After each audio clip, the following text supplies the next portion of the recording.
Two officers shove a white nurse in scrubs against a police cruiser outside Riverside General Hospital, her medical bag spilling across the asphalt, blood vials rolling like evidence under the streetlights. She doesn't fight back, doesn't scream, doesn't even tense. She just looks up, her expression unreadable, and says quietly, "You just made a very big mistake." The taller officer laughs, hand already on his radio. What he doesn't know, what none of them know, is that the woman they're about to throw in a cell isn't just another overworked nurse from the night shift. She's something else entirely.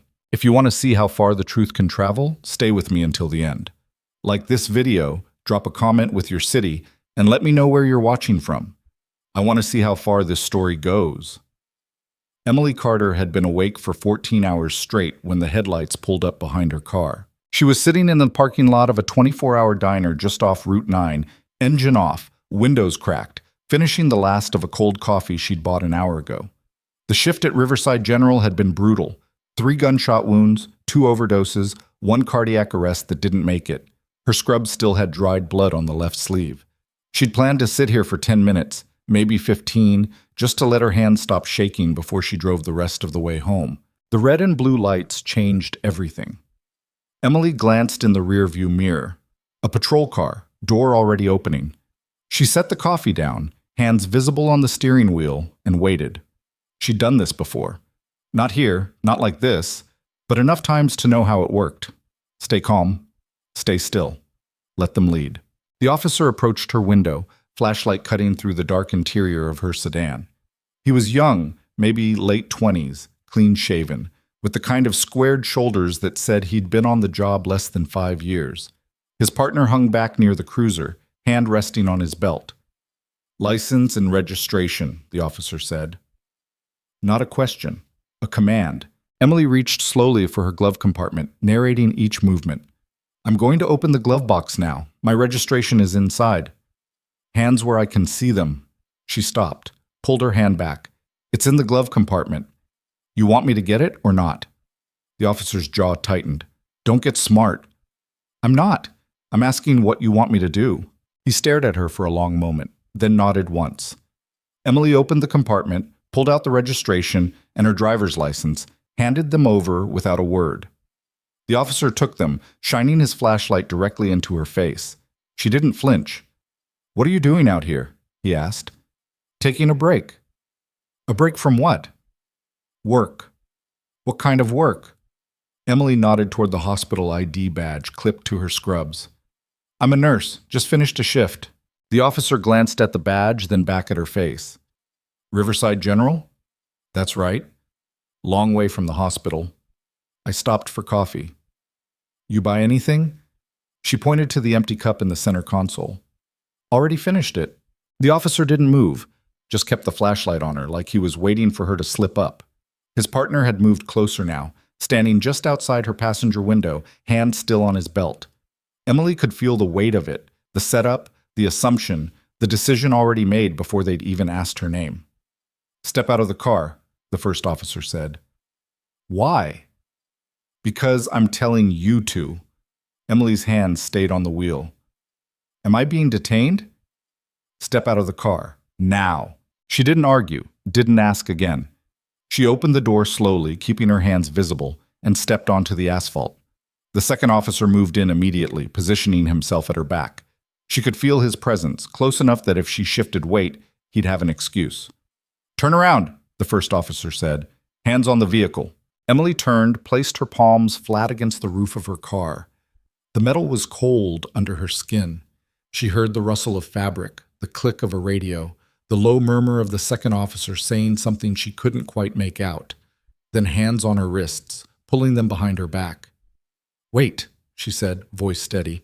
"What am I being arrested for?" "Suspicious behavior." "I'm sitting in a parking lot." "You match a description." "What description?" The cuffs clicked into place, too tight, biting into her wrists. Emily exhaled slowly through her nose, forcing her breathing to stay even. The first officer spun her around and she got a good look at his face for the first time. There was something in his eyes, not anger, not fear, certainty. Like he'd already written the report in his head. "What description?" she asked again. She says, he didn't answer, just grabbed her arm and started walking her toward the cruiser. Emily didn't resist, didn't pull back, but she didn't make it easy either. She kept her weight centered, her steps deliberate. The second officer opened the back door of the patrol car, and the first one put a hand on her head, pushing her down into the seat. The door slammed shut. She sat in the dark, hands cuffed behind her, and looked out through the window. A couple of people had stopped outside the diner, phones out, recording. One of them was a kid, maybe 19, holding his phone up like he was filming a concert. The first officer noticed, walked over, said something Emily couldn't hear. The kid lowered his phone but didn't leave. The radio crackled. The second officer leaned into the front seat, speaking low. "You run her yet?" "Running it now." "She give you any trouble?" "No, quiet. Too quiet." Emily closed her eyes, leaning her head back against the seat. She knew what came next. The drive to the station, the intake process, the questions, the room. She'd seen it 100 times from the other side, patients brought in cuffed, bruised, angry, scared. She'd cleaned their wounds, documented their injuries, asked the questions the doctors didn't want to ask. Now she was on this side of it, and the irony wasn't lost on her. The engine started. The cruiser pulled out of the parking lot, and through the window she watched the diner lights fade into the distance. The station was exactly what she expected. Fluorescent lights, scuffed linoleum, the smell of burnt coffee and industrial cleaner. They walked her through the front entrance, past a desk sergeant who looked up once and then went back to his computer, down a hallway, into a small room with a metal table bolted to the floor and 2 chairs that had seen better days. "Sit," the first officer said. Emily sat. The cuffs were still on, hands behind her back, and the position made her shoulders ache. She didn't complain. The officer left without another word, door clicking shut behind him. The lock turned. She looked around the room. No windows. 1 camera in the corner, red light blinking. A mirror on the far wall, 2-way probably. She'd been in rooms like this before, but never on this side of the glass. She wondered who was watching, who was making notes, who had already decided what kind of person she was based on nothing but a traffic stop and a bad feeling. Time passed. She didn't know how much. There was no clock, no way to mark it except the dull ache spreading through her shoulders and the distant sound of voices in the hallway outside. She tried shifting her weight, but the cuffs dug deeper. She stopped moving. The door opened. A different officer this time. Older, maybe mid-40s, with graying hair and the kind of face that looked like it had stopped being surprised by anything a long time ago. He carried a file folder, set it on the table without opening it, and sat down across from her. "Emily Carter," he said. "Not a question." "That's right." "You know why you're here?" "Your officers said I matched a description. They didn't say what description." The officer opened the folder, glanced at the top page, then looked back at her.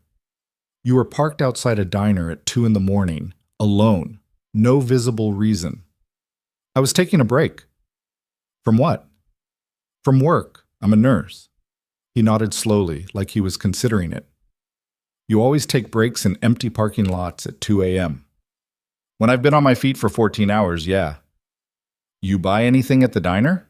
"Coffee. Already told your officer that." "You got a receipt?" Emily stared at him. "I threw it away." "Convenient. It's a cup of coffee, not an alibi." The officer leaned back in his chair, arms crossed. "You're being very calm about this." "What do you want me to be? Hysterical?" "Most people get upset when they're arrested." "I'm not most people." He studied her for a long moment, and Emily met his gaze without blinking. She could see him trying to figure her out, trying to find the crack, the angle, the thing that didn't line up. He wouldn't find it. Not yet. "Where do you work?" he asked. "Riverside General, ER." "How long?" 3 years. "Before that?" Emily hesitated, just for a second, but it was enough. The officer noticed. She saw it in the way his eyes narrowed, the way he leaned forward just slightly. "Before that," she said evenly, "I was in the military." "What branch?" "Army." "What did you do?" "Trauma specialist." He wrote something down. "You see combat?" "Yes." "Where?" "Classified." The officer's pen stopped moving. He looked up at her, and for the first time she saw a flicker of uncertainty cross his face. He closed the folder. "Wait here," he said. He left. The lock turned again. Emily exhaled slowly, letting her head drop forward. Her wrists were numb now, the cuffs cutting off circulation. She tried flexing her fingers, but they barely moved.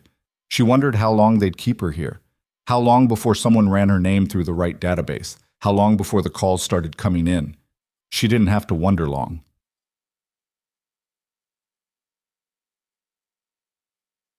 What? 15 minutes later, the door opened again. This time it wasn't an officer. It was a woman in a dark suit, no badge visible, no introduction. She walked in, closed the door behind her, and looked at Emily like she was assessing a situation that had already spiraled out of control. "Ms. Carter," the woman said quietly.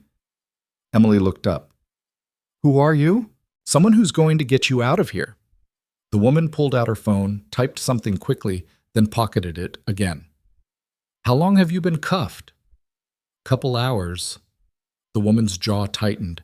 She walked to the door, opened it, and said something sharp to someone outside. A moment later, a different officer came in, not one of the two from the stop, and unlocked the cuffs without a word. Emily brought her hands forward, rubbing her wrists where the metal had left deep red marks. The woman sat down across from her. "You know why I'm here?" "I can guess." "Then you know this just became a federal problem." Emily nodded slowly. "Yeah, I figured." The woman leaned forward, voice low. "You were working tonight at Riverside General." "That's right. On an active case. I can't confirm that." "You don't have to. I already know." The woman's expression didn't change, but there was an edge in her voice now. "You were stopped, detained, and arrested while operating under federal protection as a cooperating witness in an ongoing investigation. Do you understand what that means?" Emily understood perfectly. It meant the officers who'd pulled her over had just walked into a legal minefield they didn't even know existed. It meant this wasn't going to go away quietly. It meant everything she'd been working on for the past 8 months, every file, every testimony, every carefully documented case of institutional abuse, was now part of a public record that couldn't be buried. "I understand," Emily said. The woman stood. "You're leaving, now." "What about the officers?" "That's not your problem anymore." Emily stood, legs stiff, shoulders still aching. The woman led her out of the room, down the hallway, past the desk sergeant who was now on the phone, voice urgent. They walked through the front entrance out into the night air. A black SUV was waiting at the curb, engine running. "Get in," the woman said. Emily climbed into the back seat. The woman got in beside her and the SUV pulled away from the station without a word. Through the tinted windows, Emily could see people gathering outside. More phones, more cameras, more witnesses. The kid from the diner was there too, still filming. The woman looked at her. "You okay?" Emily flexed her hands, testing her fingers. "I've been worse." "You need medical?" "No." The woman nodded. "Good. Because this just became a very big problem for a lot of people, and you're going to need to be ready." Emily leaned her head back against the seat, eyes closed. "I've been ready." The SUV turned onto the highway, heading north, away from the station, away from the diner, away from everything that had just happened. But Emily knew it wasn't over. It was just starting. Because somewhere back in that station, officers were realizing they'd just detained someone who wasn't just a nurse. Someone who'd spent the last 8 months embedded in a federal investigation into systemic corruption. Someone who'd documented every case of abuse, every buried complaint, every file that had been quietly erased. Someone who'd been waiting for exactly this moment. And now that it had happened, there was no putting it back. The woman's phone buzzed. She glanced at it, then looked at Emily. Federal agents are already at the station. They're pulling files now. Emily didn't respond. Just kept her eyes closed, breathing steady. The woman spoke again, quieter this time. "You know what's going to happen next." "Yeah," Emily said. "I know." Because she'd seen it before. The scramble, the denials, the desperate attempts to control the narrative before it spiraled. But this time, there was no controlling it. This time, everything was already in motion, and the people who'd made the mistake of underestimating her were about to learn exactly how big that mistake was. The SUV drove on into the night, and behind them, the station lights faded into the distance. But the cameras kept rolling, the phones kept recording, and the truth kept spreading one video at a time. The SUV pulled into an underground parking garage 20 minutes later, tires echoing against concrete as it descended 3 levels below street level. Emily opened her eyes when the engine cut off. The woman beside her was already typing on her phone, fingers moving fast across the screen. She didn't look up when she spoke. "We're going upstairs. There's a team waiting." Emily climbed out of the vehicle, legs still stiff from sitting cuffed for 2 hours.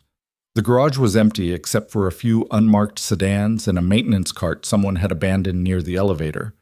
Fluorescent lights hummed overhead, casting everything in a flat, colorless glow. The woman walked toward the elevator without checking to see if Emily was following. She was. They rode up in silence. The woman's phone buzzed 3 times during the ascent. She ignored it. When the doors opened on the 7th floor, Emily stepped into a hallway that looked like every other government office she'd ever been in. Neutral carpet, neutral walls, neutral everything. The woman led her past a reception desk that was unmanned at this hour, through a set of double doors, and into a conference room where 4 people were already seated around a long table covered in file folders and laptops. One of them looked up when Emily walked in. He was older, maybe late 50s, with wire-rimmed glasses and the kind of tired eyes that said he'd been doing this job too long to be surprised by anything anymore. He gestured to an empty chair. "Sit down, Miss Carter." Emily sat. The woman who'd brought her took a seat at the far end of the table. Nobody introduced themselves. Nobody offered coffee or water or anything else. They just looked at her, and she looked back, waiting. The man with the glasses spoke first. "Do you know how much trouble you just caused?" "I didn't cause anything," Emily said. "I was sitting in a parking lot." "You were sitting in a parking lot while operating under federal protection as a material witness in an active investigation. That makes it our problem." "I didn't tell them to arrest me." "No, but you knew what would happen if they did." Emily didn't answer. Because he was right. She had known. Not the specifics, not the exact sequence of events, but the general shape of it. She'd known that eventually something like this would happen, and when it did, it would crack open everything they'd been trying to keep contained. She just hadn't expected it to happen tonight. One of the other people at the table, a younger woman with short dark hair and a federal ID clipped to her belt, opened a laptop and turned it so Emily could see the screen. It showed a video, grainy and shaky, filmed on someone's phone. Emily recognized it immediately. The diner parking lot. The patrol car. Herself, hands cuffed behind her back, being pushed into the back seat. The angle was bad, but the image was clear enough. The video had already been viewed 18,000 times, and the number was climbing. "This went live 20 minutes ago," the woman said. "It's already on 6 different platforms. By morning, it'll be everywhere." Emily watched herself disappear into the back of the cruiser. The video cut off. So this is now a public incident involving a protected federal witness. That means we can't bury it. That means every file, every deposition, every piece of testimony you've given us over the past 8 months is now potentially exposed. "Good," Emily said. The man with the glasses leaned forward. "You don't understand what you just did." "I understand perfectly. You've been sitting on this for 8 months, documenting everything, building a case, and hoping it stays quiet long enough to make something stick. Now it's not quiet anymore. Now people are watching. Now people are going to get hurt." Emily met his gaze without blinking. "People were already getting hurt. That's why I'm here." The room went silent. Someone shifted in their chair. The woman who'd brought Emily upstairs checked her phone again, frowned, and typed something quickly. The man with the glasses took off his glasses, rubbed his eyes, and put them back on. "We need to move fast," he said, not to Emily but to the others at the table. "Before this gets out of control." "It's already out of control," the woman with the laptop said. "Then we need to contain it." "How? The video's everywhere. The station's already getting calls. Local news is picking it up." The man looked at Emily again. "We're going to need you to stay here, for your own safety." "I'm not staying here." "Ms. Carter." "I'm not staying here," Emily repeated, voice flat. "I've been doing this for 8 months. I'm not hiding now." "You're a federal witness. That makes you a target." "I've been a target since the day I started talking. Nothing's changed." "Everything's changed. You just forced our hand." Emily stood. Her chair scraped against the floor, too loud in the quiet room. "I didn't force anything. I got arrested for sitting in a parking lot. If that's enough to blow your case wide open, then your case was never solid to begin with." The man with the glasses looked like he wanted to argue, but he didn't. He just stared at her for a long moment, then nodded once, slowly. Fine. But you don't go anywhere alone. You don't talk to anyone without clearing it with us first. And if things get worse, they will, Emily said. Then you follow our lead. She didn't agree. Didn't disagree, just turned and walked toward the door. The woman who'd brought her upstairs stood and followed. They walked back through the double doors, past the empty reception desk, and into the elevator. The doors closed, and the woman finally spoke. You know they're right. About what? About this getting worse. Emily looked at her reflection in the polished steel of the elevator doors. She looked exhausted. She was. It was always going to get worse. That's the point. The woman didn't respond. The elevator descended in silence, and when the doors opened, Emily walked out into the parking garage alone. The SUV was still there, engine off, driver leaning against the hood. He straightened when he saw her. Where to? He asked. Home. He opened the back door without arguing. Emily climbed in, and the SUV pulled out of the garage back onto the streets, heading east. She watched the city pass by outside the tinted windows, streetlights, closed storefronts, the occasional late-night pedestrian walking alone. It was almost 4 a.m. In a few hours, the sun would come up, and everything would start moving again. The video would spread, the news would pick it up, questions would be asked. And the people who'd spent the last 8 months hoping this would stay quiet were about to learn that quiet was no longer an option. Emily's phone buzzed in her pocket. She pulled it out, glanced at the screen. 3 missed calls, 2 text messages, 1 voicemail. She didn't check any of them, just powered the phone off and put it back in her pocket. The SUV turned onto her street 10 minutes later. The driver pulled up in front of her apartment building, a 3-story walk-up in a neighborhood that had been gentrifying slowly for the past 5 years. Emily's place was on the 2nd floor, corner unit, 1 bedroom. She'd lived there since she moved to the city 3 years ago, and in all that time she'd never bothered to decorate. The walls were still white. The furniture was still the same cheap stuff she'd bought at a thrift store her first week in town. It was temporary. Everything was temporary. She got out of the SUV without saying goodbye. The driver didn't wait. The vehicle pulled away before she'd even reached the building's front door. She climbed the stairs, unlocked her apartment, and stepped inside. The lights were off.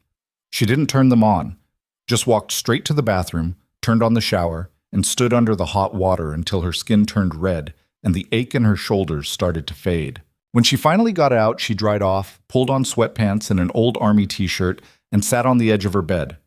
The clock on her nightstand said 4:47 a.m. She should sleep. She knew she should. But her mind was still moving too fast, replaying the night in fragments, the officers, the station, the cuffs, the room, the federal agents walking in.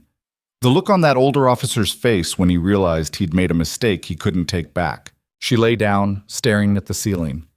Sleep didn't come. But at 6:15 a.m., someone knocked on her door. Emily was still awake. She'd been lying in bed for the past hour and a half, watching the light outside her window shift from black to gray to pale blue. She heard the knock, didn't move. It came again, louder this time. Ms. Carter? She sat up. The voice was male, unfamiliar. She walked to the door, looked through the peephole. 2 men in suits stood in the hallway. One of them held up a badge. Federal agents, Ms. Carter. We need to talk. She opened the door but left the chain on. I already talked. Not with us. Who are you? The man with the badge lowered it. Internal Affairs, Justice Department. We're investigating the incident last night. Emily studied them through the gap in the door. They looked legitimate. Badges, suits, the kind of tired professionalism that came from working overnight. She unhooked the chain and opened the door fully. Come in. They walked into her apartment, glancing around like they were cataloging everything. The taller one, the one with the badge, introduced himself as Agent Garrett. The other one didn't give a name. They sat on her couch without being invited. Emily stayed standing. We need your statement, Garrett said. I already gave a statement. To the federal prosecutors. We need one for the administrative review. What administrative review? The one that's going to determine whether the officers who arrested you keep their jobs. Emily crossed her arms. They shouldn't. That's not for you to decide. I didn't say it was. I said they shouldn't. Garrett pulled out a small recorder, set it on the coffee table. Do you consent to this conversation being recorded? No. He looked at her, surprised. Why not? Because I don't know who you're really working for. The other agent, the one who hadn't introduced himself, leaned forward. We're working for the Justice Department. So you say. You don't trust us? I don't trust anyone I didn't call myself. Garrett put the recorder back in his pocket. Fine. No recording, but we still need your statement. Emily sat down in the chair across from them. What do you want to know? Start from the beginning. When did the officers first make contact? She told them. Not everything. Just the parts they needed to hear. The stop. The questions. The arrest. The station. The room. She left out the federal agent who'd pulled her out, left out the SUV, left out the meeting upstairs. They didn't need to know about any of that. When she finished, Garrett nodded slowly. And you didn't resist at any point? No? You didn't argue. I asked questions. That's not resisting. Some people might interpret it that way. Emily stared at him. Are you seriously trying to justify what they did? I'm trying to understand the full picture.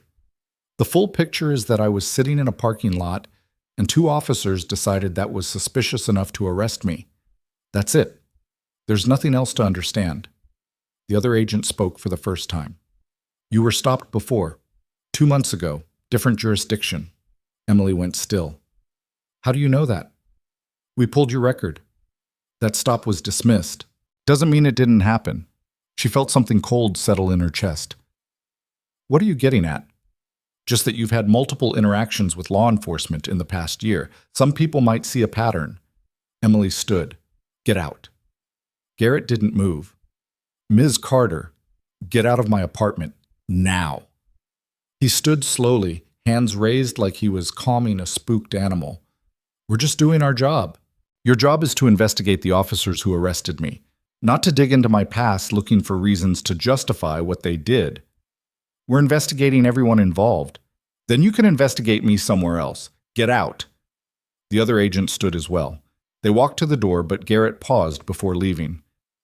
You're making this harder than it needs to be. No, Emily said. I'm making it exactly as hard as it should be. They left. She locked the door behind them, hooked the chain, and stood there for a long moment, breathing slow and deliberate. Her hands were shaking. She pressed them flat against the door until they stopped. Her phone buzzed on the kitchen counter. She'd turned it back on an hour ago, and now it wouldn't stop. Texts, calls, voicemails, most of them from numbers she didn't recognize, a few from people she did. She scrolled through the messages, not reading them, just scanning. One name caught her eye. Rachel. She opened the message, saw the video. Are you okay? Emily stared at the screen. Rachel was another nurse at Riverside General, one of the few people Emily had stayed in regular contact with over the past 3 years. They weren't close. Emily didn't do close. But they'd worked enough shifts together that Rachel knew when something was wrong. Emily typed a response. I'm fine. The reply came back almost immediately. You're not fine. Call me. Emily didn't call. She set the phone down and walked to the window. The street outside was waking up. Early morning joggers, a delivery truck double parked outside the bodega on the corner, an old man walking a small dog. Normal. Everything looked normal. But Emily knew better. Normal had ended the moment those officers pulled her over. Now everything was in motion and there was no stopping it. She grabbed her keys and her jacket and left the apartment. Back. Riverside General looked the same as it always did. Busy, chaotic, understaffed. Emily walked through the main entrance at 8:30 a.m., still wearing the same clothes she'd slept in. A few people glanced at her as she passed. One of the security guards nodded. She nodded back and kept walking. Rachel found her in the break room on the 3rd floor, pouring burnt coffee into a paper cup. You look like hell, Rachel said. Thanks. I'm serious. When's the last time you slept? Emily took a sip of coffee. It tasted like tar. Yesterday, maybe. Rachel sat down at the small table in the corner, gesturing for Emily to join her. Emily did, more out of exhaustion than anything else. Rachel leaned forward, voice low. Everyone's talking about the video. I know. Admin's freaking out. They're worried it's going to blow back on the hospital. It won't. How do you know? Because it has nothing to do with the hospital. Rachel didn't look convinced. Emily, what's going on? And don't say nothing, because I know you better than that. Emily set her coffee down. I can't talk about it. Can't or won't? Both. Rachel sat back, arms crossed. You're in trouble. I'm not. Then why are federal agents crawling all over the station that arrested you? Emily looked at her. How do you know about that? Because it's on the news. It's everywhere. The station's under investigation. The officers are suspended. And you're the reason. I'm not the reason. I'm just the person they arrested. That's not what people are saying. What are people saying? Rachel hesitated. That you're more than just a nurse. That you've been working with the feds on something big. That last night was the thing that finally made it all public. Emily didn't respond. Rachel leaned forward again, voice even lower now. Is it true? I can't. Emily, is it true? Emily looked at her friend, one of the only people in this city she'd let get even remotely close, and made a decision. Yeah, it's true. Rachel exhaled slowly. How long? 8 months. What have you been doing? Documenting cases, testifying, building evidence. For what? Emily glanced toward the break room door, making sure it was closed. Abuse, misconduct, patterns of violence that got buried because nobody wanted to deal with them. I've been collecting files, recording testimonies, tracking cases that disappeared. The feds wanted someone on the inside, someone who had access. And they picked you. I volunteered. Rachel stared at her. Why? Because I've seen what happens when people look the other way. I've patched up the victims. I've listened to the stories. I've watched case after case get closed with no consequences, and I got tired of it. So you became a whistleblower. I became a witness. Rachel shook her head slowly. Emily, do you have any idea how dangerous that is? Yeah, I do. And you did it anyway. Yeah. Rachel was quiet for a long moment. Then she reached across the table and put her hand over Emily's. You should have told me. I couldn't. I know, but still. Emily looked down at their hands. Rachel's was warm. Hers was cold. It's going to get worse before it gets better. I know. People are going to ask you questions about me, about what I've been doing. Let them ask. Rachel, I mean it. Let them ask. I'll tell them the truth, that you're the best nurse I've ever worked with, and if you did something, you had a good reason. Emily felt something tighten in her chest. She pulled her hand back, picked up her coffee, took another sip. You don't have to do that. I know I don't have to. I want to. Before Emily could respond, the break room door opened. Another nurse, younger, someone Emily didn't know well, stuck her head in. Emily? Admin wants to see you. Emily stood. Now? Yeah, now. Rachel stood as well. You want me to come with you? No, I'm fine. Emily, I'm fine. She wasn't, but she walked out of the break room anyway, following the younger nurse down the hallway toward the administrative wing. Her heart was beating too fast. Her hands were still shaking. She shoved them in her pockets and kept walking. The administrative offices were on the 4th floor, tucked away in a quieter part of the hospital, where the chaos of the ER felt like a distant memory. The younger nurse led her to a conference room, knocked once, and opened the door. Inside, 3 people were waiting. Emily recognized one of them, Dr. Miles, the hospital director. The other 2 were strangers, lawyers probably, based on the suits and the briefcases. Dr. Miles stood when Emily walked in. Ms. Carter, thank you for coming. I didn't have much choice. Please, sit. Emily sat. Dr. Miles sat across from her. The 2 lawyers stayed standing, positioned near the door like they were guarding it. I'll get straight to the point, Dr. Miles said. We're aware of the incident last night. It wasn't an incident, it was an arrest. Regardless, we're aware.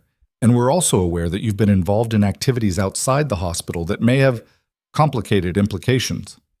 Emily didn't respond, just waited. Dr. Miles cleared his throat. We need to ask, are you currently under any kind of federal investigation? No?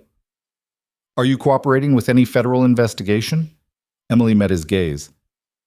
I can't answer that. One of the lawyers stepped forward. Ms. Carter, your employment contract requires full disclosure of any legal entanglements that could impact the hospital's reputation or operations. I'm not legally entangled. Then what are you? Doing my job. The lawyer frowned. Your job is to provide medical care, not to involve yourself in federal investigations. I'm doing both. Dr. Miles held up a hand, cutting off the lawyer before he could respond. Emily, we're not trying to make this difficult, but you have to understand that the hospital is already dealing with scrutiny from the state. We can't afford to have one of our staff members become the center of a public controversy. I'm not trying to be the center of anything, but you are. Like it or not, you are. And we need to know what we're dealing with. Emily leaned back in her chair. You want me to resign? Dr. Miles hesitated. We want you to consider taking a leave of absence just until this blows over. It's not going to blow over. It will. These things always do. Not this time. The room went quiet. Dr. Miles looked at the lawyers. One of them shrugged. The other checked his watch. Emily stood. I'm not resigning. I'm not taking a leave of absence. I'm going back to work. Ms. Carter, unless you're firing me, I'm going back to work. Dr. Miles opened his mouth, closed it, opened it again. We're not firing you. Then I'm done here. Emily walked out before anyone could stop her. Her hands were shaking again, worse this time. She made it to the stairwell before she had to stop, leaning against the cold concrete wall, breathing hard. She pressed her palms flat against the wall, counting her breaths until they slowed. Her phone buzzed. She pulled it out. Unknown number. She answered anyway. Ms. Carter? A woman's voice, professional, clipped. Who is this? Agent Reyes, FBI. We need you to come in. For what? There's been a development. Emily's stomach dropped. What kind of development? Not over the phone. Can you come to the field office? When? Now. Emily closed her eyes. I'll be there in 30 minutes. She hung up, pushed away from the wall, and started walking. The FBI field office was in a glass tower downtown, 20 stories of bureaucracy and bulletproof windows. Emily took the elevator to the 15th floor, checked in with the receptionist, and was escorted to a conference room that looked almost identical to the one she'd been in a few hours earlier. Except this time, there were more people. 6 agents, 2 prosecutors, and a wall of monitors showing news footage on loop. Her arrest, the station, protesters gathering outside with signs demanding accountability. Agent Reyes was waiting for her. She was younger than Emily expected, maybe early 30s, with sharp eyes and the kind of posture that said she didn't waste time on pleasantries. Sit, Reyes said. Emily sat. Reyes pulled up a chair directly across from her. We have a problem. What problem? Someone leaked your identity. Emily went cold. What? Your name, your role as a federal witness, the cases you've been working on, it's out there. Started hitting social media about an hour ago. We're trying to contain it, but you can't. No, we can't. Emily felt the room tilt slightly. She gripped the edge of the table. Who leaked it? We don't know yet. Could be someone at the station. Could be someone in our office. Could be anyone. How bad is it? Reyes turned one of the monitors toward her. Emily saw her own face staring back. A photo she didn't even remember being taken, probably from her hospital ID. Below it, a headline. Federal witness in corruption case arrested by officers under investigation. Emily read the article in silence. It named her. It named Riverside General. It named the cases she'd been documenting. It didn't name the people being investigated, but it didn't have to. Anyone paying attention could connect the dots. This changes everything, Emily said quietly. Yeah, it does. What happens now? Reyes leaned back. Now we move fast. We accelerate the timeline. We bring charges sooner than we planned. We put you in protective custody until... No. Ms. Carter, I'm not going into protective custody. You're a target now. Do you understand that? Your name is out there. Your face is out there. Anyone who wants to intimidate you or silence you knows exactly where to find you. Then let them find me. Reyes stared at her. You're serious. I've been doing this for 8 months. I'm not hiding now. You'll be killed. Maybe. But if I disappear, the story disappears with me. If I stay visible, they can't make me go away quietly. One of the prosecutors spoke up from the back of the room. She's right. Reyes turned. Excuse me? She's right. If we put her in protective custody, it looks like we're trying to bury her. If she stays public, stays working, stays visible, it keeps the pressure on. It keeps the story alive. Reyes looked like she wanted to argue, but she didn't. She just looked back at Emily. You know what you're signing up for? Yeah, I do. Then we need to move fast.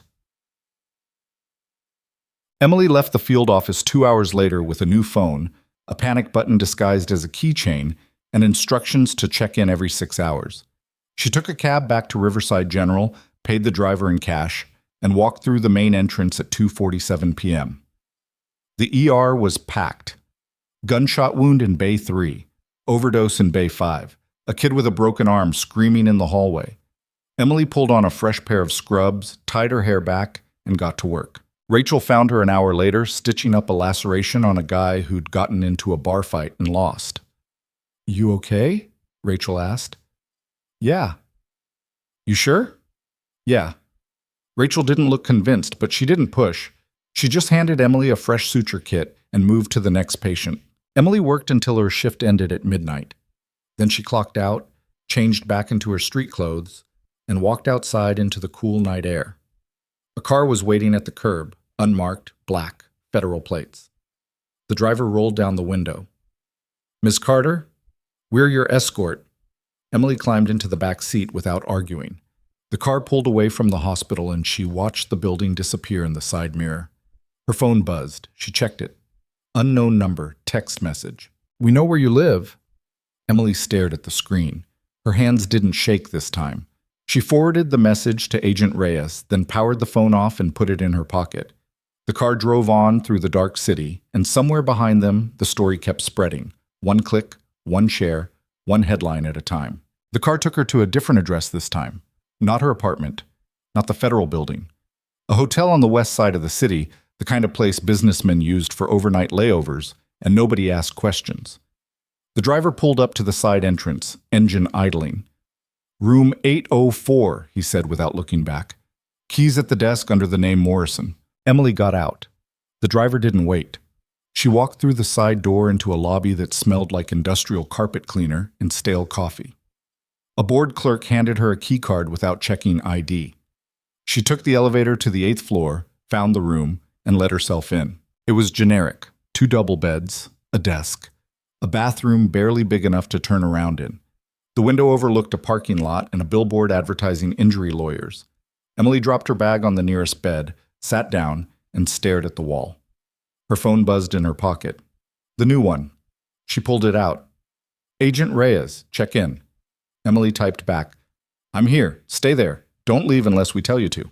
She didn't respond.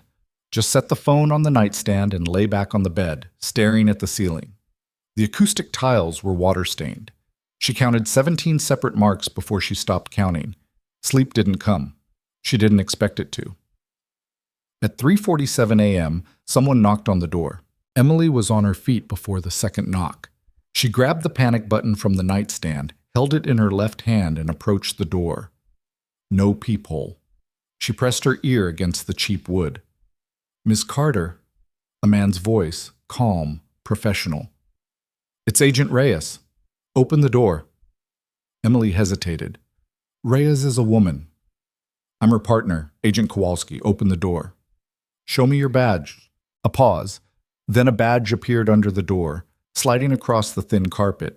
Emily picked it up. FBI. Photo matched the voice. White guy, early 40s, clean cut. She slid it back under the door and opened it, chain still on. The man standing in the hallway matched the photo. He was alone. He held up both hands. Can I come in? Emily unhooked the chain. He walked in, closed the door behind him, and looked around the room like he was checking for something. Then he turned to her. We need to move you. Why? Because 3 people know you're in this hotel, and one of them shouldn't. Emily felt her stomach drop. Who? We're still working that out, but someone called the front desk 20 minutes ago asking for Morrison. The clerk didn't give anything up, but the call came from inside the building. Someone's here. Probably. Emily grabbed her bag. Where are we going?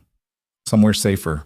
They left the room, took the stairs instead of the elevator, and exited through a service door that led to an alley behind the hotel.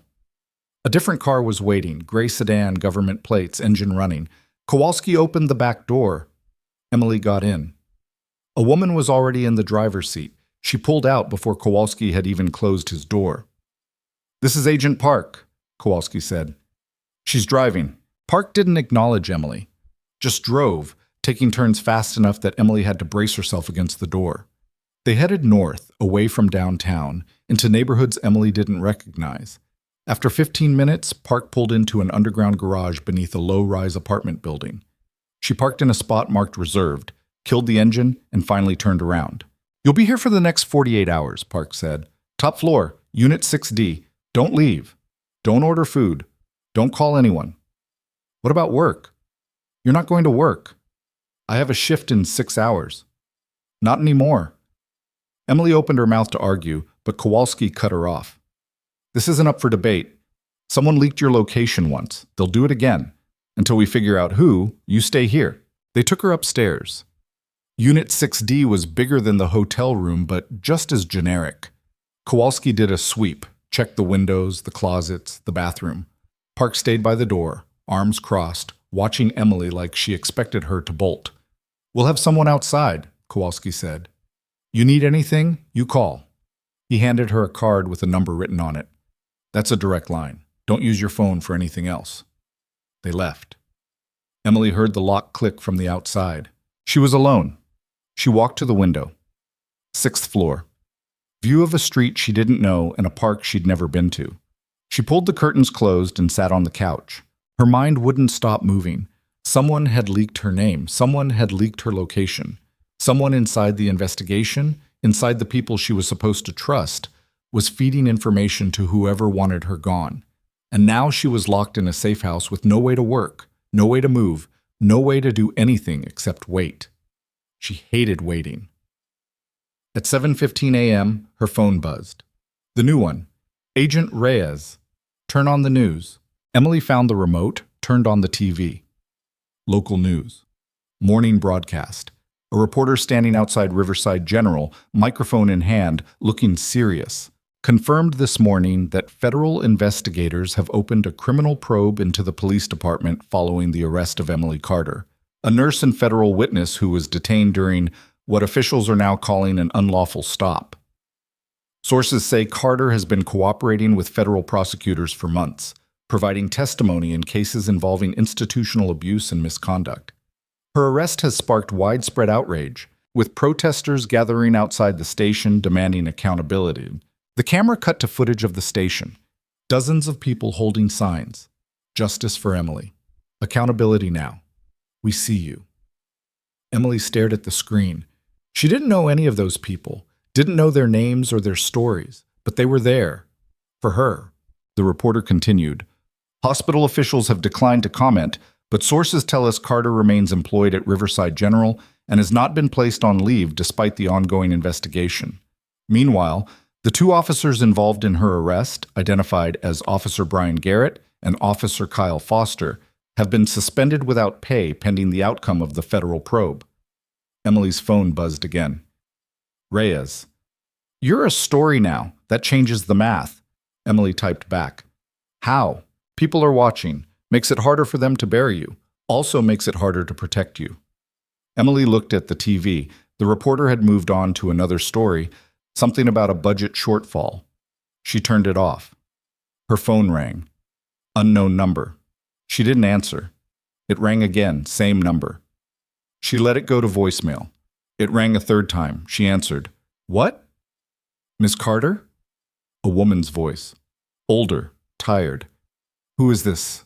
"My name is Patricia Lowe. I was a patient at Riverside General 2 years ago." Emily sat up straighter. "How did you get this number?"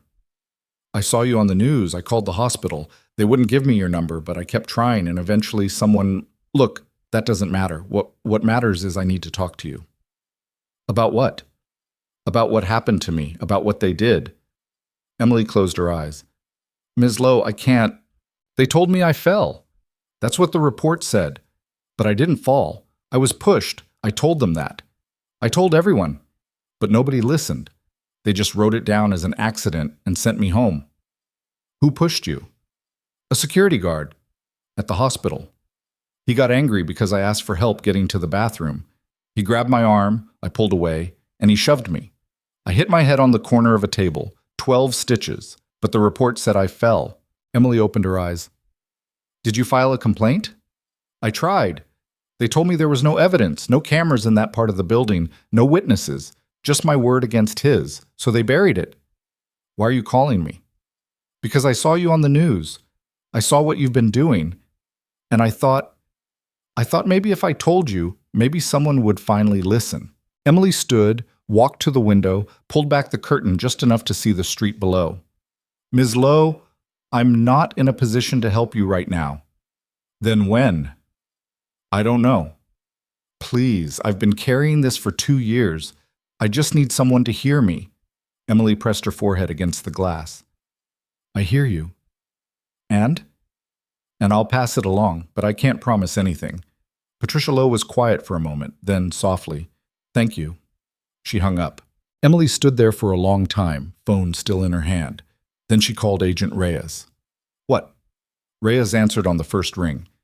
I just got a call from a woman claiming she was assaulted at Riverside General 2 years ago, said it was covered up. How did she get your number? I don't know, but she's not the first person who's going to call. You need to set up a line, something official, so people can report without having to track me down. Reyes was silent. Then, You're right, I'll handle it. How long until I can leave here? 48 hours minimum, maybe longer. I can't stay here that long. You don't have a choice. Reyes, Emily, listen to me. Someone inside this investigation is leaking information. Until we find them, you're not safe. Not at your apartment, not at the hospital, nowhere. So you stay put and you let us do our job. Emily hung up. She paced the apartment for the next 3 hours, wearing a path between the window and the kitchen. At 11 a.m., her phone buzzed. Text from Rachel. Where are you? You didn't show for your shift. Emily stared at the message. She couldn't tell Rachel where she was, couldn't tell her why. She typed back, Had to take a few days. I'm fine. Rachel's response came fast. You're not fine. What's going on? Can't talk about it. I'll explain later. Emily. Emily turned the phone off. She tried to sleep. Couldn't. Tried to eat. Couldn't. Just sat on the couch, staring at the wall, while her mind ran through every possible scenario, every possible outcome, every possible way this could go wrong. At 4:32 p.m., someone knocked on the door. Emily grabbed the panic button, moved toward the door. Who is it? Kowalski. She opened the door. Kowalski walked in, followed by Agent Reyes. Both of them looked like they hadn't slept. We found the leak, Reyes said, without preamble. Emily's chest tightened. Who? Agent Diaz. He was part of the administrative review team. He's been feeding information to a lawyer representing one of the officers under investigation. Why? Money. The lawyer paid him $20,000 for your name, your address, and details about the cases you've been working on. Emily sat down heavily. Where is he now? In custody, but the damage is done. Your information is out there, and we can't pull it back. So what now? Reyes sat across from her. Now we accelerate everything. We bring charges within the next 72 hours. We go public with the full scope of the investigation, and we put you front and center. What does that mean? It means you testify. In public, on record. No more behind-the-scenes depositions. No more sealed files. You stand up in front of a grand jury, and you tell them everything. Emily looked at Kowalski. He nodded. It's the only way to protect you. Once you're a public witness, it's a lot harder for them to make you disappear. And if they try anyway, then we deal with it. Emily stood, walked to the window, looked out at the street below. A woman was walking a dog. A teenager on a skateboard. Normal life continuing like nothing had changed, except everything had changed. When? Emily asked. Day after tomorrow, Reyes said. Federal courthouse, downtown. We'll have security. Full detail. You walk in, you testify, you walk out. And then? And then it's out of our hands. The grand jury decides whether to indict. If they do, we move to trial. If they don't, they will, Emily said. Reyes stood. You sound sure. I am, because I've documented everything, every case, every victim, every file that got buried. They can't ignore that. Let's hope you're right. They left her alone again. Emily sat on the couch staring at the wall, running through her testimony in her head. She'd been preparing for this for 8 months, but now that it was real, now that it was 48 hours away, she felt something she hadn't felt in a long time. Fear, not of what would happen to her, but of what would happen if she failed. If she stood up in front of that grand jury and they didn't believe her. If all the work, all the risk, all the months of documentation and testimony and sleepless nights amounted to nothing, she couldn't let that happen. At 9 p.m., her phone buzzed. Text from an unknown number. You think you're safe? You're not. Emily stared at the screen. Then she forwarded it to Reyes and powered the phone off. She lay down on the couch, closed her eyes, and forced herself to breathe slowly until sleep finally came. But the next day passed in a blur. Kowalski brought her food she didn't eat. Reyes called twice to go over testimony details. Emily spent most of the day pacing, reviewing notes she'd memorized months ago, trying to keep her mind from spiraling. At 6 p.m., Reyes showed up with 2 other agents Emily didn't recognize. We're moving you again, Reyes said, closer to the courthouse. We'll have you in a secure location overnight, then transport you directly in the morning. They drove her downtown to a hotel Emily recognized, upscale, corporate, the kind of place where security was tight and questions weren't asked. They took her up a service elevator to the 14th floor, into a suite with a view of the city skyline. You'll be here tonight, Reyes said. 2 agents outside your door at all times. You need anything, you call. Emily nodded. Reyes left. The door locked. Emily walked to the window and looked out at the city. Somewhere out there, people were going about their lives. Going to work, going home, watching TV, sleeping. Normal things. She'd forgotten what normal felt like. She turned away from the window and sat on the bed. Her phone buzzed. Agent Reyes. Get some sleep. Tomorrow's going to be long. Emily didn't respond, just set the phone on the nightstand and lay back. Sleep came eventually, thin and restless, full of half-dreams she couldn't remember when she woke. At 6 a.m., someone knocked on the door. Emily was already awake, already dressed. She opened the door. Kowalski and Park, both in suits, both armed. Ready? Kowalski asked. Yeah. They took her downstairs through the service elevator, out into an underground garage where 3 black SUVs were waiting. Emily got into the middle one. Kowalski sat beside her. Park drove. The convoy pulled out, merging into early morning traffic. The streets were quiet. Most of the city was still asleep. Emily watched through the tinted windows as they passed familiar landmarks. The hospital where she worked, the diner where she'd been arrested, the station where this had all started. Everything looked smaller from inside the SUV, less real. They pulled up to the federal courthouse at 7:15 a.m. A crowd was already gathering outside. Protesters, reporters, camera crews. Emily saw the signs again. Justice for Emily. We stand with you. Someone had organized this. She didn't know who. Side entrance, Kowalski said. The SUV pulled around to a loading dock. Emily got out, flanked by agents, and walked through a service door into the courthouse. The hallways were empty, sterile, echoing with the sound of her footsteps.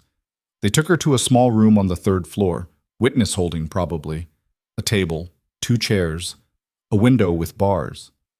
Grand jury convenes at 9, Kowalski said. You'll be called around 9:30. Until then, you wait here. He left. Emily sat down and stared at the wall. Time moved strangely, too fast and too slow at the same time. At 9:27 a.m., the door opened. A bailiff stood in the hallway. Miss Carter, they're ready for you. Emily stood. Her hands were shaking. She pressed them flat against her legs until they stopped. Then she followed the bailiff down the hall, through a set of double doors, and into the grand jury room. 23 people sat in tiered rows watching her. A prosecutor stood at the front. The bailiff directed Emily to a chair facing the jury. She sat. The prosecutor introduced himself, name she didn't catch, title she didn't care about, and began asking questions. Ms. Carter, can you state your full name for the record? Emily Catherine Carter.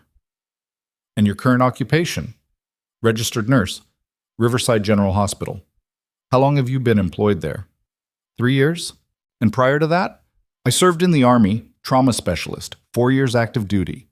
The prosecutor nodded. Ms. Carter, you've been cooperating with federal investigators for the past 8 months. Can you tell the jury what that cooperation involved?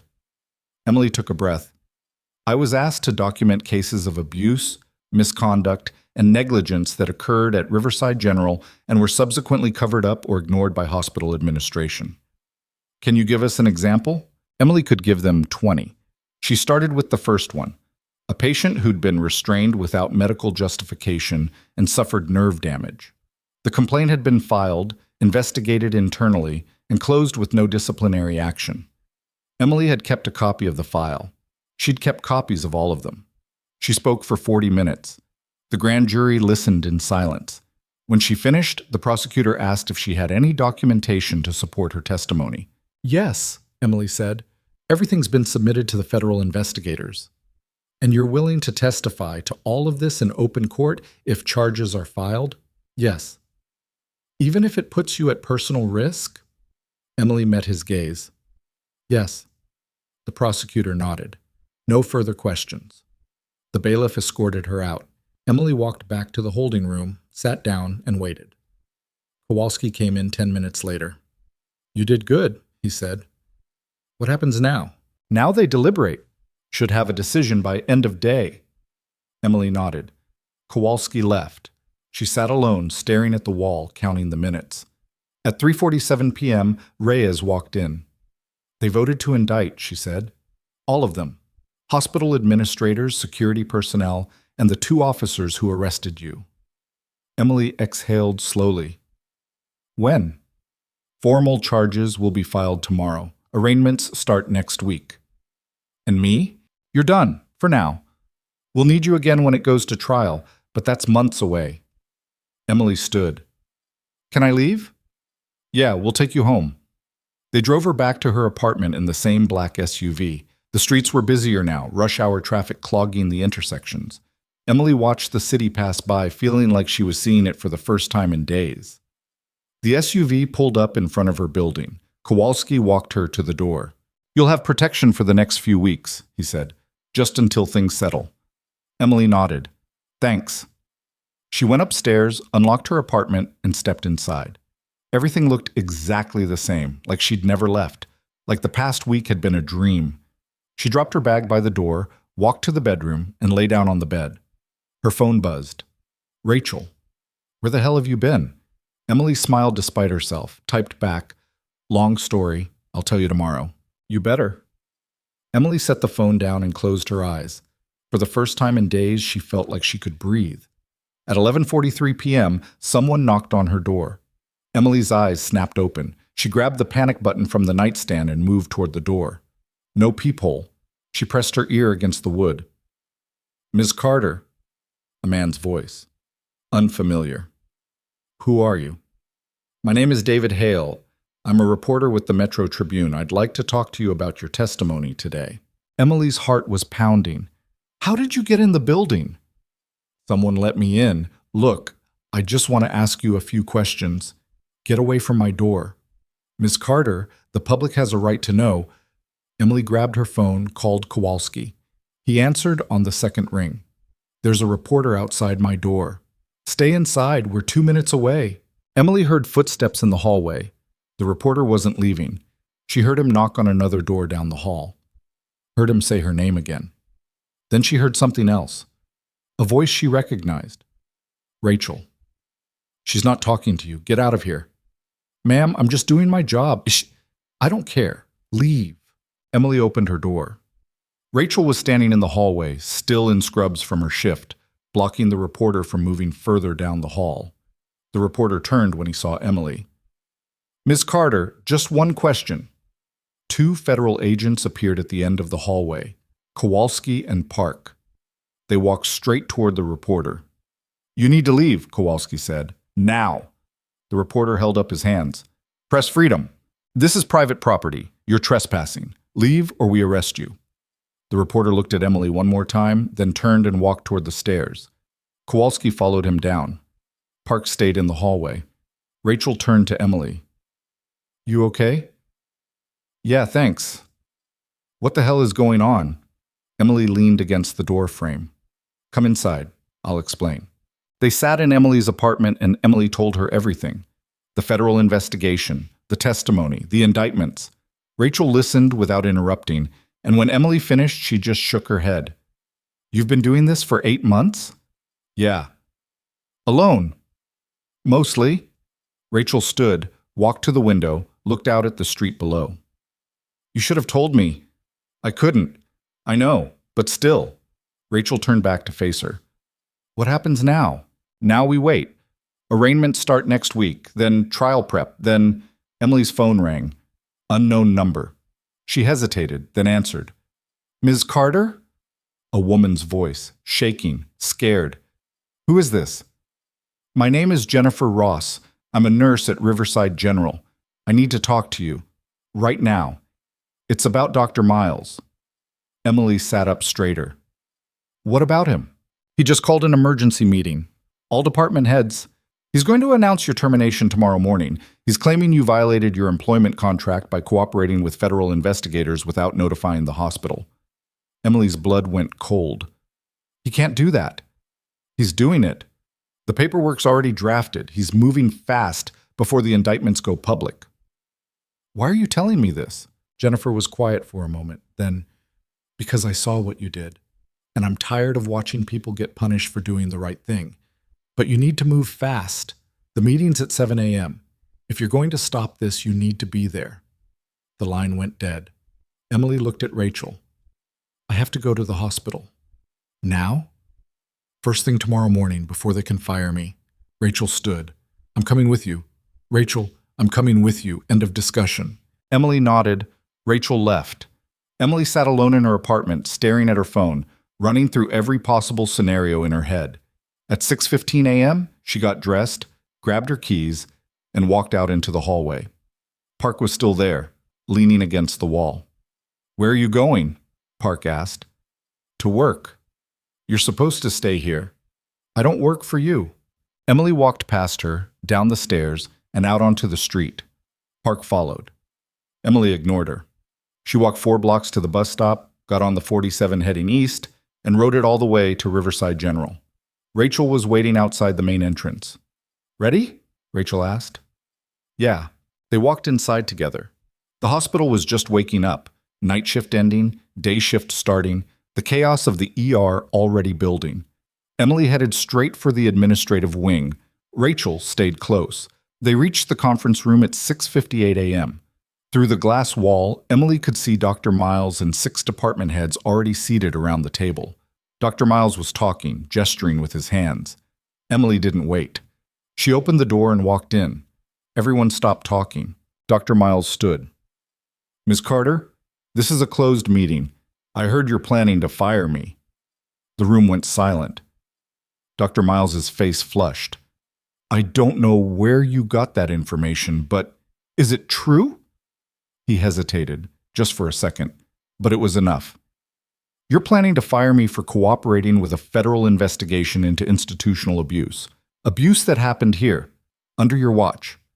Ms. Carter, you violated your employment contract. I did my job. I documented abuse. I reported it. And when nobody here would listen, I went to people who would. One of the department heads, a woman Emily didn't recognize, spoke up. The hospital has a right to protect itself. From what? From accountability? Emily looked around the table. Yesterday, a grand jury voted to indict multiple people connected to this hospital. You think firing me is going to make that go away? Dr. Miles sat down heavily. This isn't about the indictments. Then what is it about? He didn't answer. Emily leaned forward, hands flat on the table. You fire me, and every news outlet in the city will know about it within an hour. You'll have protesters outside your doors. You'll have federal investigators asking why you retaliated against a witness. You'll have lawyers lining up to sue you for wrongful termination. Is that really what you want? Dr. Miles stared at her. Nobody else spoke. I'm going back to work, Emily said. And unless you want to deal with everything I just described, you're going to let me." She turned and walked out. Rachel followed. They walked back through the hallways, past the ER, toward the staff locker room. Emily's hands were shaking again. She pressed them against her sides. Rachel grabbed her arm. "That was reckless," Emily finished. "I was going to say incredible." Emily managed a small smile. Then her phone buzzed. "Agent Reyes, what the hell are you doing at the hospital?" Emily typed back. "My job. You were supposed to stay put. I don't work for you." Her phone rang immediately. "Reyes," Emily answered. "You just walked into a public building after testifying against people who want you gone," Reyes said, voice tight. "Do you have any idea how reckless that is? I couldn't let them fire me." "They can't fire you. You're a protected witness." "Tell that to Dr. Miles." Reyes was silent for a moment, then, "Where are you now?" "In the hospital. I'm about to start my shift." "Emily, I'm doing my job, Reyes. That's what you wanted, right? Keep me visible. Keep the pressure on. That's what I'm doing." Reyes hung up. Emily changed into scrubs, tied her hair back, and walked into the ER. It was packed. 3 trauma bays full, 2 more patients waiting. She grabbed a chart and got to work. The shift blurred together. Stab wound, overdose, cardiac arrest. Emily moved through it on autopilot, hands steady, mind focused. At 2 p.m., Rachel found her in the supply closet. "You need to see this." Rachel handed her a phone. News website. Headline: Hospital administrators indicted in federal corruption probe. Nurse's testimony key to case. Below it, a photo of Emily walking into the courthouse. Below that, a statement from the U.S. Attorney's Office confirming the indictments and praising Emily's cooperation. Emily handed the phone back. "Guess it's official." "Guess so." At 4 p.m., security called her to the main entrance. Emily walked down, confused. When she got there, she saw why. Protesters, dozens of them, holding signs. "Thank you, Emily. Justice matters. We stand with you." One of them saw her through the glass doors and pointed. Others turned. They started clapping. Emily stood there, frozen. She didn't know what to do. Didn't know how to respond. She'd spent 8 months working in secret, documenting in silence, waiting for someone to listen. Now people were listening. Now people were watching. Rachel appeared beside her. "You okay?" Emily nodded slowly. "Yeah, I think so." Her phone buzzed. Unknown number. She answered without thinking. "Emily Carter." A man's voice. Cold. Controlled. "Who is this?" "Someone who wants you to know that you just made a very big mistake." The line went dead. Emily lowered the phone slowly, staring at the screen like it might explain what had just happened. The protesters outside were still clapping, still holding their signs, completely unaware that someone had just threatened her through a call that shouldn't have been possible. This was her new phone. The secure one. The one only federal agents were supposed to have access to. Rachel was watching her. "Who was that?" Emily didn't answer. She was already moving, pushing past Rachel, heading back toward the staff area. She pulled out the card Kowalski had given her, dialed the number. He answered on the first ring. "What's wrong?" "Someone just called my secure line, threatened me." "What did they say?" "That I made a big mistake." Kowalski was quiet for 3 seconds. Emily could hear him typing. "Stay where you are. Don't leave the hospital. We're coming to you." The line went dead. Emily stood in the empty hallway, heart hammering against her ribs. The secure phone was supposed to be untraceable, unhackable. Only 3 people had the number: Kowalski, Reyes, and Park, which meant either someone had compromised their system or one of them had given it up. Rachel appeared in the doorway. "Emily, what's going on?" "I don't know yet." That's not an answer. Emily turned to face her. Someone got access to a phone number that's supposed to be impossible to get. That means either our security is compromised or someone on the inside is working against us. Rachel's face went pale. "You think it's one of the agents?" "I don't know what to think." They walked back to the ER together. Emily tried to focus on her shift, but her mind kept circling back to that voice. Cold. Controlled. Not angry. Not desperate. Just certain. Like whoever it was already knew how this was going to end. At 5:47 p.m., Kowalski showed up with 4 other agents Emily didn't recognize. They didn't go to the ER. They went straight to the administrative wing. Emily watched through the glass as they walked into Dr. Miles's office without knocking. The door closed. 10 minutes later, Dr. Miles walked out flanked by 2 agents, face ashen, hands cuffed in front of him. Emily's phone buzzed. Reyes. Miles just got arrested. Obstruction of justice. He's been feeding information to the officers under investigation. Emily stared at the message. Dr. Miles. The hospital director. The man who'd tried to fire her this morning. He'd been the leak. She typed back. How long? We're still piecing it together. Looks like months.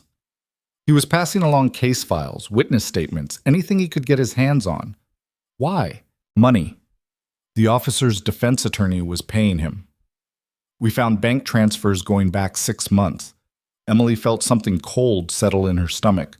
Miles had access to everything. Patient files, staff records, security footage. If he'd been leaking for 6 months, there was no telling what he'd already handed over. She called Reyes. What about the phone call I got? We're looking into it, but if Miles had access to internal communications, he could have gotten the number and passed it along. To who? That's what we're trying to figure out. Emily hung up and walked back to the ER. Rachel intercepted her near the nurse's station. They just arrested Dr. Miles. I know. Everyone's freaking out. Nobody knows what's going on. Emily looked around the ER. Staff clustered in small groups, whispering. A few were checking their phones. One of the younger nurses was crying. The whole place felt like it was holding its breath. An older doctor, Dr. Patel, someone Emily had worked with for years, approached her. Is it true? He asked quietly. Was Miles involved in covering up abuse cases? Emily met his gaze. Yes. Dr. Patel looked like he'd been punched. How many? I don't know the exact number, but enough that the feds brought charges. He nodded slowly, then walked away without another word. Emily finished her shift in a fog. At 11 p.m., she clocked out, changed back into street clothes, and walked toward the exit. Agent Park was waiting by the door. I'm your ride tonight, Park said. I can take the bus. No, you can't. Emily didn't argue. She followed Park to an unmarked sedan parked in the loading zone. They drove in silence. Park didn't take her home. Instead, she drove to the federal building downtown, pulled into the underground garage, and led Emily up to the same conference room where this had all started days ago. Reyes was waiting, along with Kowalski and 2 people Emily had never seen before. One was a woman in her 50s with gray hair pulled back in a tight bun. The other was a younger man in an expensive suit that screamed lawyer. Sit, Reyes said. Emily sat. The woman with the gray hair spoke first. Ms. Carter, I'm Assistant U.S. Attorney Margaret Simmons. This is Nathan Cross. He'll be prosecuting the case. We need to talk about what happens next. What happens next is trial, Emily said. Eventually, but first we need to deal with the fallout from Dr. Miles's arrest. What fallout? Cross leaned forward. Miles had access to privileged case information. We're now operating under the assumption that everything he saw was compromised. That includes your testimony, your documentation, and the names of other witnesses who came forward. Emily's chest tightened. How many other witnesses? 7. So far. We're trying to contact them now, but someone might get to them first. Yes. Emily stood, paced to the window, stared out at the city lights. So what do we do? Simmons answered. We accelerate the trial timeline. We move arraignments up.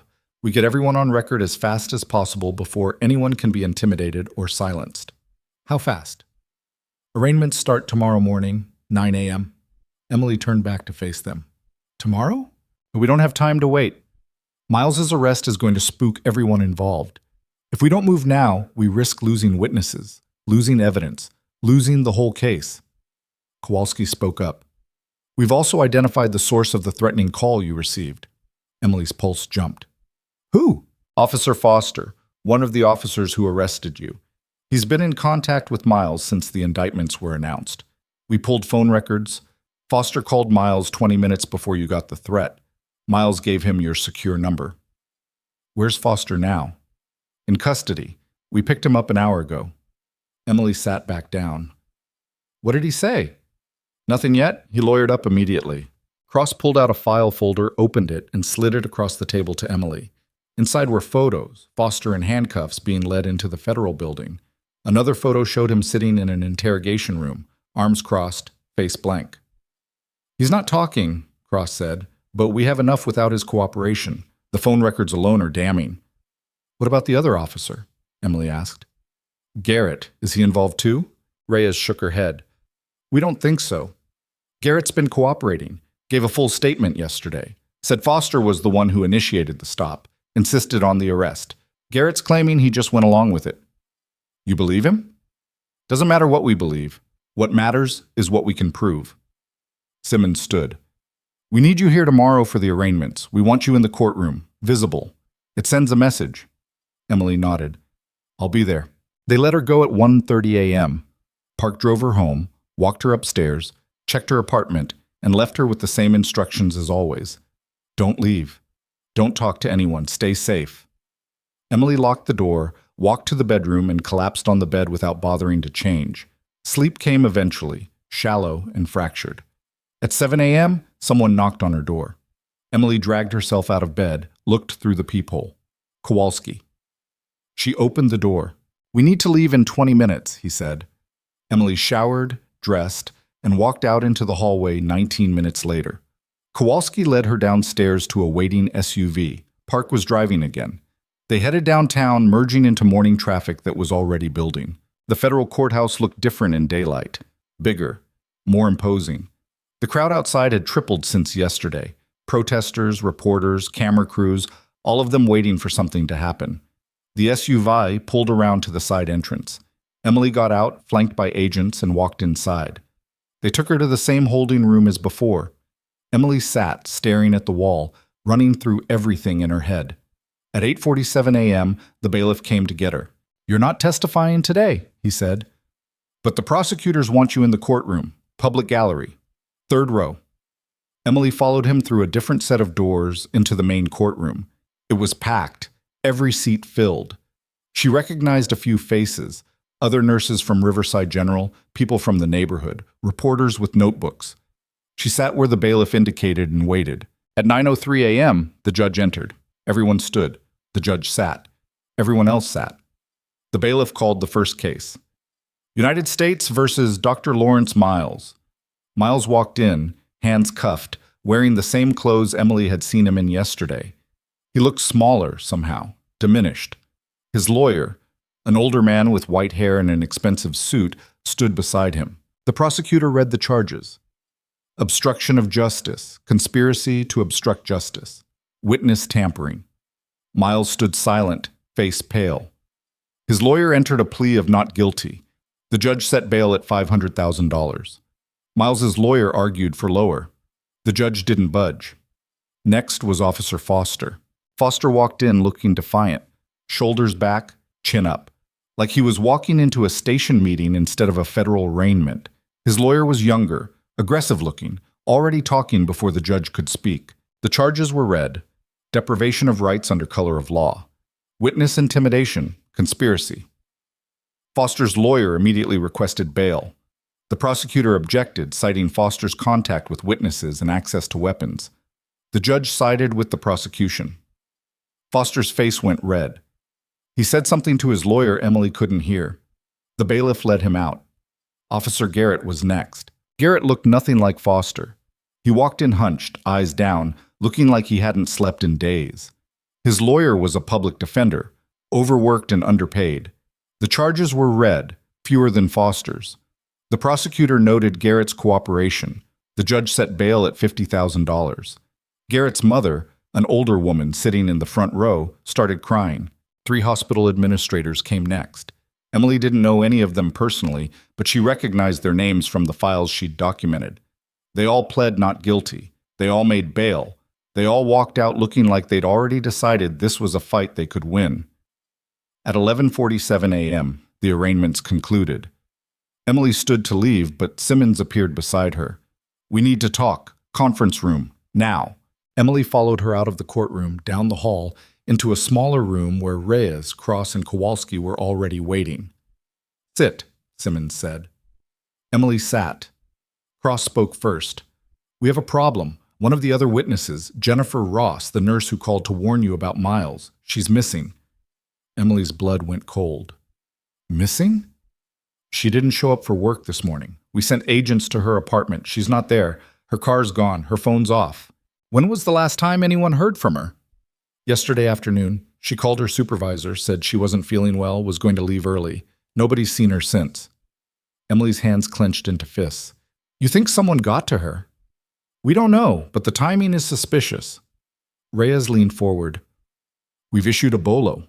Every agency in the state is looking for her, but until we find her, we have to assume the worst.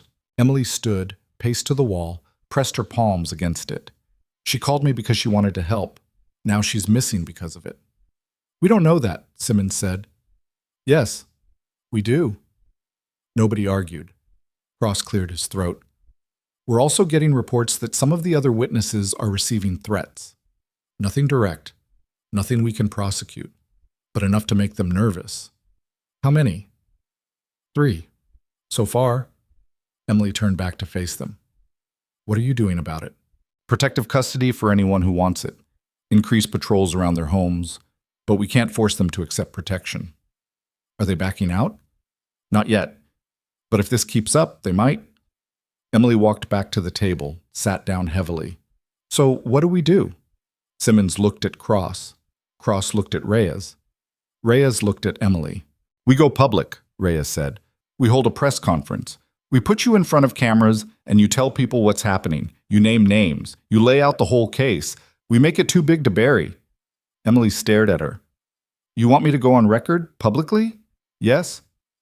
That makes me an even bigger target. It also makes you impossible to silence. Right now, you're a witness who testified behind closed doors. If you go public, you become the story. And once you're the story, they can't make you disappear without everyone knowing who did it. Emily looked at the others. Nobody disagreed. When? She asked. Tomorrow afternoon. We'll hold it here at the courthouse. Full security. Every major outlet will be there. Emily closed her eyes, exhaled slowly. Okay. They spent the next 6 hours prepping. What to say. What not to say. How to handle hostile questions. How to stay calm under pressure. By the time they let her go, it was dark outside. Park drove her home again. Emily walked into her apartment, locked the door, and stood in the middle of the living room staring at nothing. Her phone buzzed. Rachel, you okay? Emily typed back, no. Want company? Not tonight. Let me know if you change your mind. Emily set the phone down and walked to the window. The street below was quiet. Normal. She wondered how long that would last. At 11:52 p.m., her phone rang. Unknown number. She almost didn't answer, but something made her pick up. Ms. Carter? A woman's voice, shaking, scared. Who is this? Jennifer Ross. Emily's heart stopped. Where are you? I can't tell you. I just needed a call to tell you I'm okay. Jennifer, the feds are looking for you. They think something happened. I know. I saw the news, but I'm fine. I needed to get away for a few days, clear my head. Emily sat down on the edge of the bed. You can't just disappear. People are worried about you. I know. I'm sorry. I got scared after Miles was arrested. I started thinking about what could happen to me if I kept talking, and I panicked. Where are you? Somewhere safe. That's all I can say. Jennifer, you need to come back. The trial's moving forward. They need your testimony. I know, I will. I just need a few more days. Jennifer, I'm sorry. I have to go. The line went dead. Emily stared at the phone, then immediately called Reyes. Jennifer Ross just called me. She's alive. She said she's somewhere safe. Did she say where? No, she wouldn't tell me. Did you get a number? Unknown. I'll forward the call log. Good. We'll try to trace it. Did she say when she's coming back? She said a few days. Reyes was quiet. We don't have a few days. I know. If she doesn't come back, we lose a key witness. I know. Reyes hung up. Emily lay back on the bed, staring at the ceiling. Sleep didn't come. 8. The press conference was scheduled for 2 p.m. the next day. Emily spent the morning at the federal building going over her statement one more time with Simmons and Cross. At 1:30 p.m., they moved her to a staging area behind the main press room. She could hear people filing in, reporters, cameras, the low hum of conversation. At 1:58 p.m., Simmons appeared. "Ready?" Emily nodded. They walked out together. The room erupted in camera flashes. Emily walked to the podium, Simmons standing beside her. She looked out at the crowd, dozens of reporters, cameras on tripods, lights so bright she could barely see past the front row. Simmons spoke first, reading a prepared statement about the indictments, the charges, the ongoing investigation. Then she stepped aside. Emily stepped up to the microphone. "My name is Emily Carter. For the past 8 months, I've been working with federal investigators to document cases of abuse, misconduct, and negligence that occurred at Riverside General Hospital. I did this because I saw patients being harmed and nobody was listening. I saw complaints being filed and then buried. I saw people in positions of power using that power to protect themselves instead of the people they were supposed to serve." She paused, taking a breath. 2 weeks ago, I was arrested by officers who are now facing federal charges. I was detained, interrogated, and threatened. My identity was leaked. My safety was compromised. And through it all, I kept cooperating with the investigation because I believed that the truth mattered more than my comfort or my safety. Another pause. The room was silent except for the clicking of cameras. Yesterday, Dr. Lawrence Miles, the director of Riverside General Hospital, was arrested for obstruction of justice. He had been feeding information to the people under investigation, compromising witnesses, and trying to bury the truth. Today, I'm standing here to say that the truth can't be buried anymore. Too many people have been harmed, too many voices have been silenced, and I refuse to be one of them. She looked directly into the cameras. If you've been a victim of abuse or misconduct at Riverside General or any other institution, I'm asking you to come forward. Talk to the investigators. Tell your story. You're not alone, and you deserve to be heard. The room erupted in questions, reporters shouting over each other. Simmons stepped forward, pointed to one. "Ms. Carter, do you feel safe?" Emily thought about lying, decided against it. "No, but I feel like I'm doing the right thing, and sometimes that has to be enough." Another reporter. "What do you say to people who claim you're only doing this for attention?" "I say they haven't seen what I've seen. They haven't held the hand of a patient who was harmed by someone who was supposed to help them. They haven't read file after file of complaints that went nowhere. If they had, they'd understand why this matters." A third reporter. "Are you afraid of retaliation?" "Yes, but I'm more afraid of staying silent." Simmons ended the conference 10 minutes later. Emily walked off the stage through a side door into a hallway where Kowalski was waiting. "You did good," he said. Emily didn't respond, just kept walking. They took her back to the holding room. Reyes was there, watching the press conference replay on a laptop.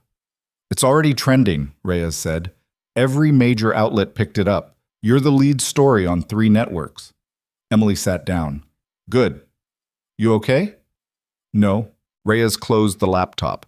"We're getting calls, lots of them. People who saw you on TV, people who want to come forward." "How many?" 43 in the last hour." Emily looked up. 43? And counting. "We've set up a dedicated tip line. We're routing everything to a team of investigators. But, Emily, some of these stories are bad. Really bad. Worse than anything you documented." Emily felt something tighten in her chest. "What kind of stories?" "Assaults. Cover-ups going back years. Patients who died under suspicious circumstances and nobody investigated. It's a lot." Emily stood, walked to the window, looked out at the city. "We have to follow up on all of them." "We will, but it's going to take time." "Then we take the time." Reyes stood. "There's something else. Jennifer Ross called the tip line 20 minutes ago. She's coming back. She'll be here tomorrow morning. She wants to give her full statement on record." Emily turned. "She's coming back?" "Yeah. She said watching your press conference changed her mind. Said if you could stand up there and tell the truth, she could too." Emily felt something loosen in her chest. Not relief. Not yet. But something close to it. Her phone buzzed. Unknown number. She hesitated, then answered. "Miss Carter?" A man's voice, older, tired. "Who is this?" My name is Richard Brennan. I used to be a security supervisor at Riverside General. I was fired 3 years ago for reporting abuse. I just watched your press conference, and I want to help." Emily's pulse jumped. "What kind of help?" "I kept copies of everything. Reports, emails, security footage. I knew they'd try to bury it, so I made backups. I have evidence going back 5 years." Emily looked at Reyes, who was already standing, already moving toward her. "Where are you? I can meet you. Wherever you want. I need to know this is going to matter. That I didn't hold on to this for nothing." "It matters," Emily said. "Give me your number. Someone will call you within the hour." Brennan gave her his number and hung up. Emily turned to Reyes. "We need to move on this, now." Reyes was already dialing. "I'm on it." At 6:47 p.m., Emily walked out of the federal building flanked by agents. The crowd outside had grown. More protesters, more supporters, more cameras. Someone started clapping. Others joined. By the time Emily reached the SUV, the whole crowd was applauding. She climbed into the back seat, and the SUV pulled away. She watched through the tinted window as the crowd faded into the distance. Park drove her home. Emily walked upstairs, unlocked her apartment, and stepped inside. Rachel was sitting on her couch. Emily stopped. "How did you get in here?" "You gave me a key 6 months ago, remember?" Emily closed the door. "What are you doing here?" "Making sure you're okay." Rachel stood. "I saw the press conference." "And?" "And you looked exhausted, so I brought food." She gestured to the coffee table, where takeout containers were spread out. "Chinese. Your favorite." Emily felt something crack inside her chest. She walked over, sat down beside Rachel, and for the first time in 2 weeks, she cried. Rachel didn't say anything, just put an arm around her shoulders and held on. They ate in silence. When they finished, Rachel stood to leave. "You don't have to go," Emily said. "You need sleep." "I need company more." Rachel sat back down. They talked until midnight, about nothing and everything. About the case, about the hospital, about what came next. When Rachel finally left, Emily locked the door behind her and stood in the quiet apartment, feeling something she hadn't felt in weeks. Not alone. At 2:14 a.m., her phone buzzed. Text from Kowalski. "Richard Brennan just arrived at the federal building with 4 boxes of evidence. You need to see this." Emily grabbed her jacket and keys and headed for the door. The federal building was nearly empty at this hour. Kowalski met her in the lobby, led her upstairs to a conference room where boxes were stacked on the table. Reyes and Cross were already there, going through files. "This is everything?" Emily asked. Brennan nodded. He was in his 60s, gray hair, tired eyes. 5 years of documentation. Reports I filed that were ignored. Security footage that was ordered deleted, but I saved. Emails between administrators discussing how to handle complaints. Cross pulled out a file, opened it. His face went pale. This is a pattern, going back years." Emily looked at the file. Inside were incident reports, all following the same template. Patient complaint, internal investigation, no evidence found, case closed, over and over, dozens of them. "How many?" Emily asked. Brennan's voice was quiet. 87, that I could document. There are probably more." Reyes looked at Simmons, who had just walked in. "This changes everything." Simmons picked up one of the files, read through it, set it down. "We need to bring additional charges. Against the hospital itself, against administrators who knowingly covered this up." "How fast can we move?" Cross asked. "Fast. We already have the grand jury impaneled. We can bring new evidence as soon as tomorrow." Emily looked at Brennan. "Why now? Why did you wait 3 years?" Brennan met her gaze. "Because I didn't think anyone would listen. I tried when I got fired. I went to the state. I went to the medical board. I went to every agency I could think of. Nobody cared. So I gave up. I kept the evidence because I couldn't bring myself to destroy it, but I stopped trying to do anything with it." He paused. "Until I saw you on TV today, and I realized I couldn't live with myself if I didn't try one more time." Emily reached across the table, put her hand over his. "Thank you." They worked through the night, cataloging evidence, cross-referencing files, building timelines. By the time the sun came up, They had enough to file charges against 6 more hospital administrators and expand the case against Dr. Miles. At 8:30 a.m., Jennifer Ross walked into the federal building. Emily was in the conference room when Reyes brought her in. Jennifer looked exhausted, dark circles under her eyes, hands shaking. But she was there. "I'm sorry," Jennifer said immediately. "I'm sorry I ran. I was scared and I panicked and—" Emily stood, walked over and hugged her. "You're here now. That's what matters." Jennifer gave her statement that morning. 2 hours of detailed testimony about what she'd witnessed, what she'd reported, and what had been buried. When she finished, Cross had tears in his eyes. This is exactly what we needed," he said. By noon, the new charges were filed. By 2 p.m., federal agents were executing search warrants at Riverside General, seizing files, computers, security footage. By 5 p.m., 3 more administrators had been arrested.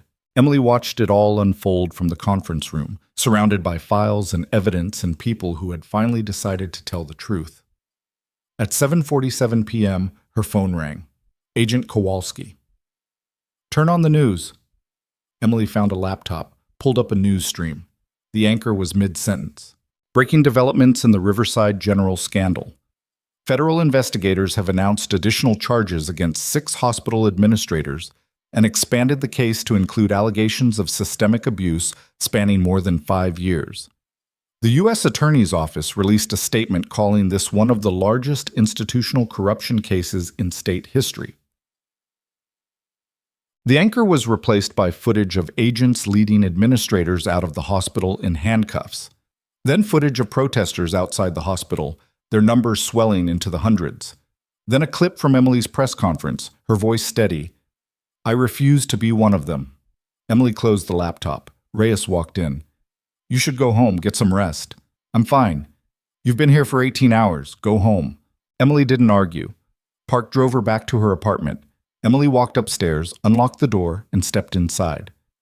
A man was sitting on her couch. Emily's hand went to the panic button in her pocket, but the man raised both hands. "Don't. I'm not here to hurt you." Emily recognized him. "Officer Garrett." "How did you get in here?" "Your lock's not very good." He stood slowly. "I just want to talk." "You need to leave. Right now. I know what Foster did. The call. The threats. I had nothing to do with that." "I don't care. Get out." Garrett didn't move. "I came here to tell you something nobody else knows." Emily's thumb hovered over the panic button. "What?" "There's a list. Names of patients who filed complaints against hospital staff. Miles kept it. He gave it to Foster and told him to make sure they didn't talk." Emily's blood went cold. "How many names?" 23. "Where's the list now?" "I don't know, but Foster has it, and he's planning to use it." Emily pressed the panic button. Garrett's eyes widened. "What did you just do?"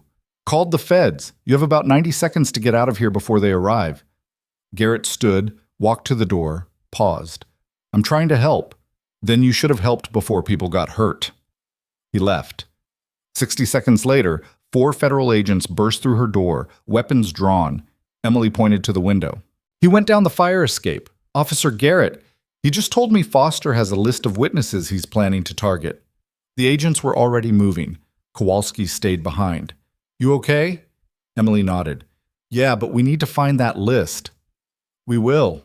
Within 2 hours, federal agents had Garrett back in custody. Within 4 hours, they'd gotten a warrant to search Foster's property. Within 6 hours, they'd found the list, tucked inside a locked safe in Foster's basement, along with a burner phone and a handgun. Foster was charged with conspiracy to commit witness intimidation. His bail was revoked. He was remanded to federal custody pending trial. Garrett was offered a deal, full cooperation in exchange for reduced charges. He took it. The next morning, Emily woke to her phone ringing. Reyes. "We got him. Foster flipped. He's giving us everything. Names, dates, who paid him, how much, all of it." Emily sat up. "What about the people on the list?" "We're contacting them now, offering protection. So far, everyone we've reached is cooperating." Emily closed her eyes. "Good. There's something else. Foster gave us Miles, said Miles wasn't just taking money. He was orchestrating the whole cover-up, coordinating between the officers, the administrators, the lawyers. He was the center of it. Can you prove it? With Foster's testimony and Brennan's evidence? Yeah, we can prove it. Emily exhaled slowly. When's the trial? 2 months, maybe less if we can expedite. I'll be ready. She hung up, walked to the window, and looked out at the city waking up below. Somewhere out there, people who'd been silenced for years were finally being heard. Somewhere out there, the people who'd hurt them were being held accountable. And somewhere, in a federal holding cell, Dr. Lawrence Miles was realizing that the woman he'd tried to fire, the woman he'd leaked information about, the woman he'd underestimated, she'd just destroyed everything he'd built. The trial started 6 weeks later on a Tuesday morning in October, and the federal courthouse looked more like a fortress than a building. Metal barricades lined the sidewalks. Police presence tripled overnight. Protesters filled the plaza, some supporting Emily, others demanding the charges be dropped, most just there because the news cameras were. Emily walked through the side entrance at 8:30 a.m., flanked by Kowalski and Park. Inside, the hallways smelled like old wood and nerves. They took her to a witness room on the 3rd floor. Same holding pattern, different day. Simmons appeared 20 minutes later with coffee Emily didn't drink and a pep talk she barely heard. Foster's testifying first, Simmons said. Then Brennan, then you. Cross will walk you through your documentation, then Miles's defense will cross-examine. Stay calm.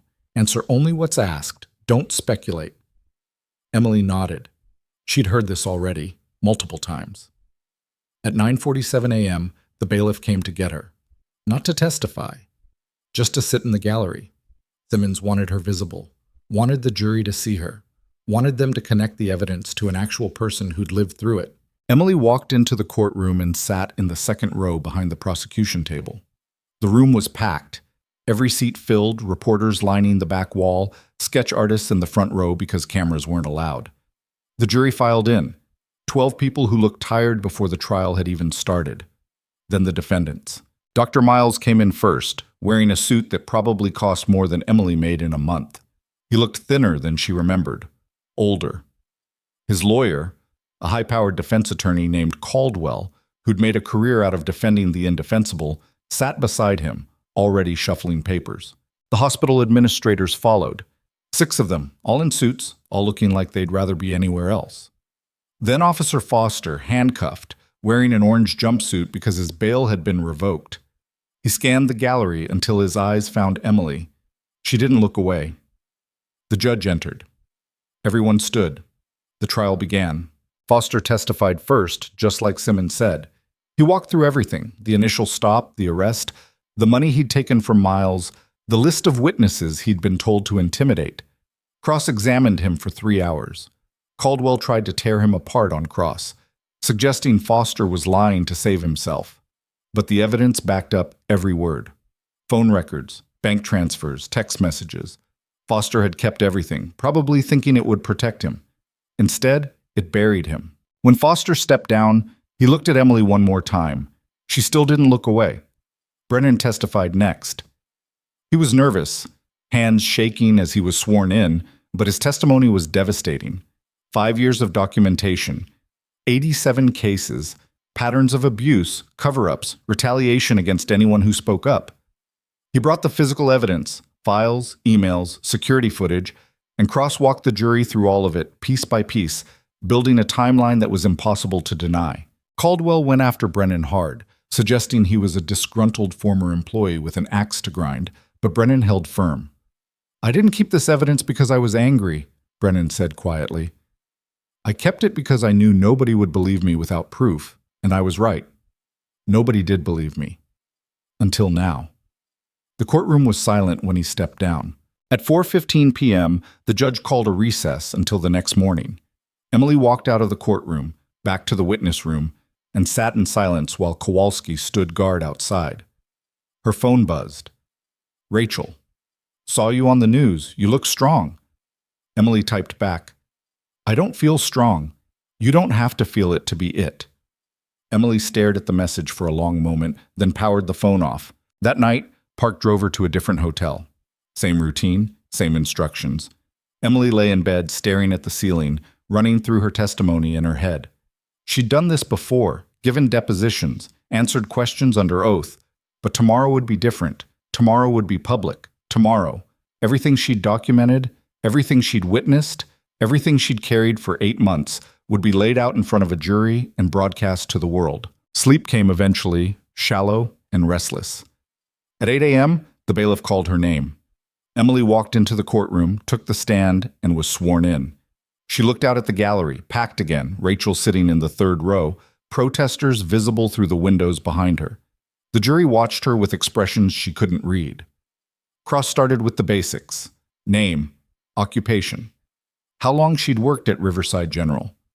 Then he moved into the investigation. Ms. Carter, when did you first become aware of abuse occurring at the hospital? Emily took a breath. About 3 years ago. A patient came into the ER with injuries that didn't match the story she was telling. When I asked her what really happened, she said a security guard had assaulted her. She was terrified. She didn't want to report it because she thought nobody would believe her. What did you do? I documented her injuries. I filed a report with hospital administration. I followed up 2 weeks later to see if there'd been an investigation. And had there been? No, the report had been closed. No investigation, no disciplinary action. The security guard was still working. Cross walked her through case after case. Patients who'd been harmed, complaints that had been buried, staff who'd been fired for speaking up. Emily's documentation was entered into evidence, photographs, medical reports, witness statements, everything she'd collected over 8 months. Ms. Carter, why did you continue documenting these cases even after it became clear the hospital wasn't taking action? Emily looked at the jury. Because someone needed to. These were real people being hurt, and nobody was listening to them. If I didn't document it, if I didn't keep records, then it would just disappear, and I couldn't let that happen. Cross nodded. One more question. When you were arrested by Officer Foster, did you know at that time that he was involved in the cover-up? No, I found out later. And when you found out, how did you feel? Caldwell objected. Relevance. The judge overruled. You may answer. Emily looked at Foster, who was staring at the table in front of him. I felt like the system I'd trusted to protect people had been corrupted from the inside. And I felt like if I didn't keep fighting, then they'd win. Cross sat down. Caldwell stood. The cross-examination lasted 2 hours. Caldwell went after everything, her military background, suggesting she had PTSD and couldn't be trusted, her relationship with federal investigators, suggesting she'd been coached, her documentation, suggesting she'd fabricated evidence to advance her career. Emily answered every question calmly, refusing to be rattled. Ms. Carter, isn't it true that you were reprimanded at the hospital for insubordination? No, that's not true. You were never written up? I was written up once for questioning a doctor's order, but that's not insubordination. That's patient advocacy. Isn't it true you have a history of conflict with authority? Emily leaned forward slightly.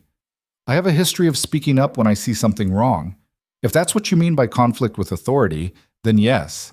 Caldwell paced in front of the jury box. You've painted yourself as a hero in this case.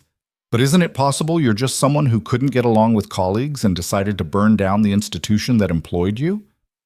Emily's jaw tightened. I didn't burn anything down. I documented abuse. I reported it. I cooperated with investigators. If that resulted in charges being filed, it's because the abuse was real, not because I had some vendetta. Caldwell tried a few more angles, but Emily didn't budge. When he finally sat down, she could see the frustration on his face. Redirect? The judge asked. Cross stood. Just one question. Ms. Carter, do you regret cooperating with this investigation? Emily didn't hesitate. No? Even given everything you've been through? The arrest? The threats? The danger? No. Because the people who were hurt deserved someone to stand up for them. And if I hadn't, nobody else would have. Cross sat. The judge excused Emily from the stand. She walked back to her seat in the gallery, legs shaking. Rachel caught her eye and nodded. Emily nodded back. The trial continued for another week. More witnesses. More evidence. Expert testimony about institutional patterns of abuse. Financial records showing payments from Miles to Foster. Security footage Brennan had saved showing incidents the hospital claimed never happened. On the 7th day, both sides rested. Closing arguments took most of the 8th day. Cross laid out the case methodically: the abuse, the cover-up, the conspiracy to silence witnesses. Caldwell tried to create reasonable doubt, suggesting the prosecution's witnesses were unreliable, that the evidence was circumstantial, that his clients were being scapegoated. The jury deliberated for 16 hours over 2 days. On the afternoon of the 10th day, they came back with a verdict. Emily was in the witness room when Kowalski came to get her. "Jury's back." They walked into the courtroom together. The gallery was packed again. More people than before, standing room only in the back.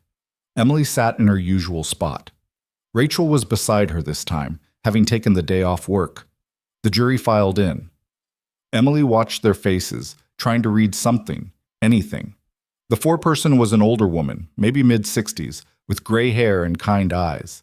The judge spoke. "Has the jury reached a verdict?" "We have, Your Honor." "On the charge of obstruction of justice against Dr. Lawrence Miles, how do you find?"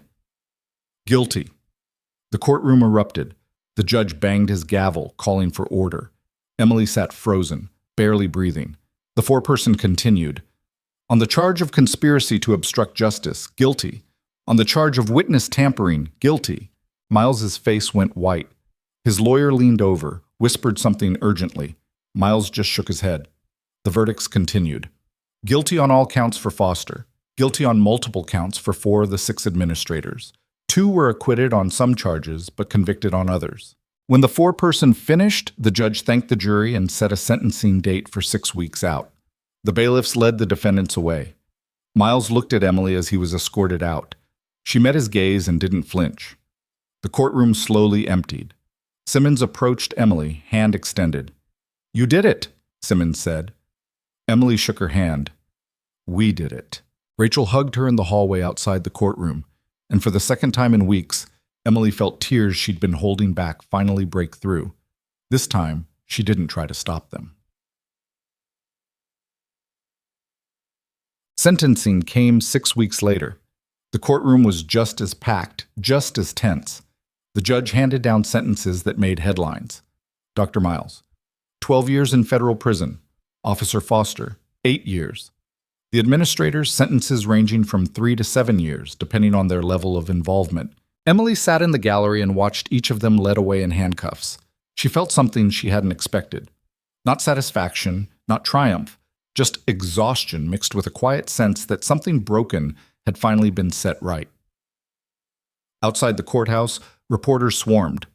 Emily walked past them without stopping, Kowalski clearing a path. One reporter shouted a question that stopped her. "Ms. Carter, what's next for you?" Emily turned, cameras focused. She took a breath. "I'm going back to work. And I'm going to keep doing what I've always done, taking care of patients and speaking up when I see something wrong."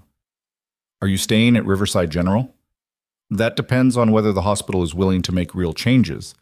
If they are, then yes. If not, then I'll find somewhere that is." "Do you consider yourself a whistleblower?" Emily thought about that. "I consider myself a nurse who refused to look away, that's all." She walked away before anyone could ask another question. 3 months later, Emily stood in a different conference room, this one at Riverside General, where interim leadership had been installed while the hospital restructured under federal oversight. The new director was a woman named Dr. Sarah Okoye, who'd spent 20 years working in hospital administration at institutions known for transparency and accountability. Dr. Okoye had called the meeting. Emily wasn't sure why until she walked in and saw who else was there. Jennifer Ross, Richard Brennan, Patricia Lowe, the woman who'd called Emily months ago about being pushed by a security guard, 3 other former patients who'd come forward after Emily's press conference, and Rachel. Dr. Okoye stood at the head of the table. "Thank you all for coming. I asked you here because this hospital is rebuilding, and I don't want to do that without the input of the people who were harmed by what happened here." She spent the next hour laying out changes, a new patient advocacy office with direct reporting to federal oversight, mandatory training for all staff on recognizing and reporting abuse, an independent review board to investigate complaints, anonymous tip lines, transparency reports published quarterly. "These changes are a start," Dr. Okoye said, "but they're not enough, which is why I'm also announcing the creation of a new position, Director of Patient Safety and Advocacy. Someone whose sole job is to make sure what happened here never happens again. She looked at Emily. I'd like you to consider taking that position. Emily's stomach dropped. What? You've proven you have the integrity, the courage, and the expertise to do this work. You know this hospital, you know its failures, and you know what it takes to stand up for people who can't stand up for themselves. Emily shook her head slowly. I'm a nurse. That's what I do. That's what I'm good at. You'd still be involved in patient care. This position would split your time, half clinical work, half advocacy and oversight. You'd have authority to investigate complaints, recommend policy changes, and report directly to me in federal oversight. Emily looked at Rachel. Rachel nodded encouragingly. Emily looked at Jennifer, at Brennan, at Patricia Lowe. They were all watching her. Can I think about it? Emily asked. Take all the time you need, Dr. Okoye said. The meeting ended. Emily walked out with Rachel. You're going to take it, Rachel said. I don't know. Yes, you do. You're just scared. Emily stopped walking. Of course I'm scared. What if I can't do it? What if I fail? Rachel turned to face her. You just took down an entire corrupt system. You survived arrest, threats, a federal trial, and came out the other side with convictions on every count. You really think you can't handle a hospital admin job? Emily managed a small smile. When you put it that way, take the job, Emily. You've earned it. And more importantly, the people who come through those doors need someone like you fighting for them. Emily took the job. She started 3 weeks later, splitting her time between the ER and a small office on the 4th floor with a window overlooking the same parking lot where she'd been arrested 9 months earlier. The irony wasn't lost on her. The work was harder than she expected. Not the clinical side, that was familiar, but the advocacy side meant navigating bureaucracy, fighting for policy changes, pushing back against resistance from staff who didn't want oversight. Some days she wondered if she'd made the right choice. But then a patient would come to her with a complaint about being mistreated, or a nurse would report something suspicious, or someone would call the tip line she'd helped establish, and Emily would investigate, document, and make sure it didn't get buried. And on those days, she knew exactly why she was doing this. 6 months into the new role, Emily was in her office reviewing incident reports when someone knocked on her door. Come in. A young woman entered, early 20s, nervous, wearing scrubs. Emily recognized her as one of the new hires in the ER. Ms. Carter, I'm sorry to bother you. I'm Sarah Kim. I'm a new nurse downstairs. What can I do for you, Sarah? Sarah sat down, hands twisting in her lap. I saw something yesterday. A doctor yelling at a patient, calling her names because she couldn't speak English well. It was really bad. But I don't know if I should report it. I just started. I don't want to make waves. Emily leaned forward. Did the patient seem distressed? Yes, she was crying. Did anyone else see it? I think so, but nobody said anything. Emily pulled out a form, slid it across the desk. This is an incident report. I need you to write down everything you saw.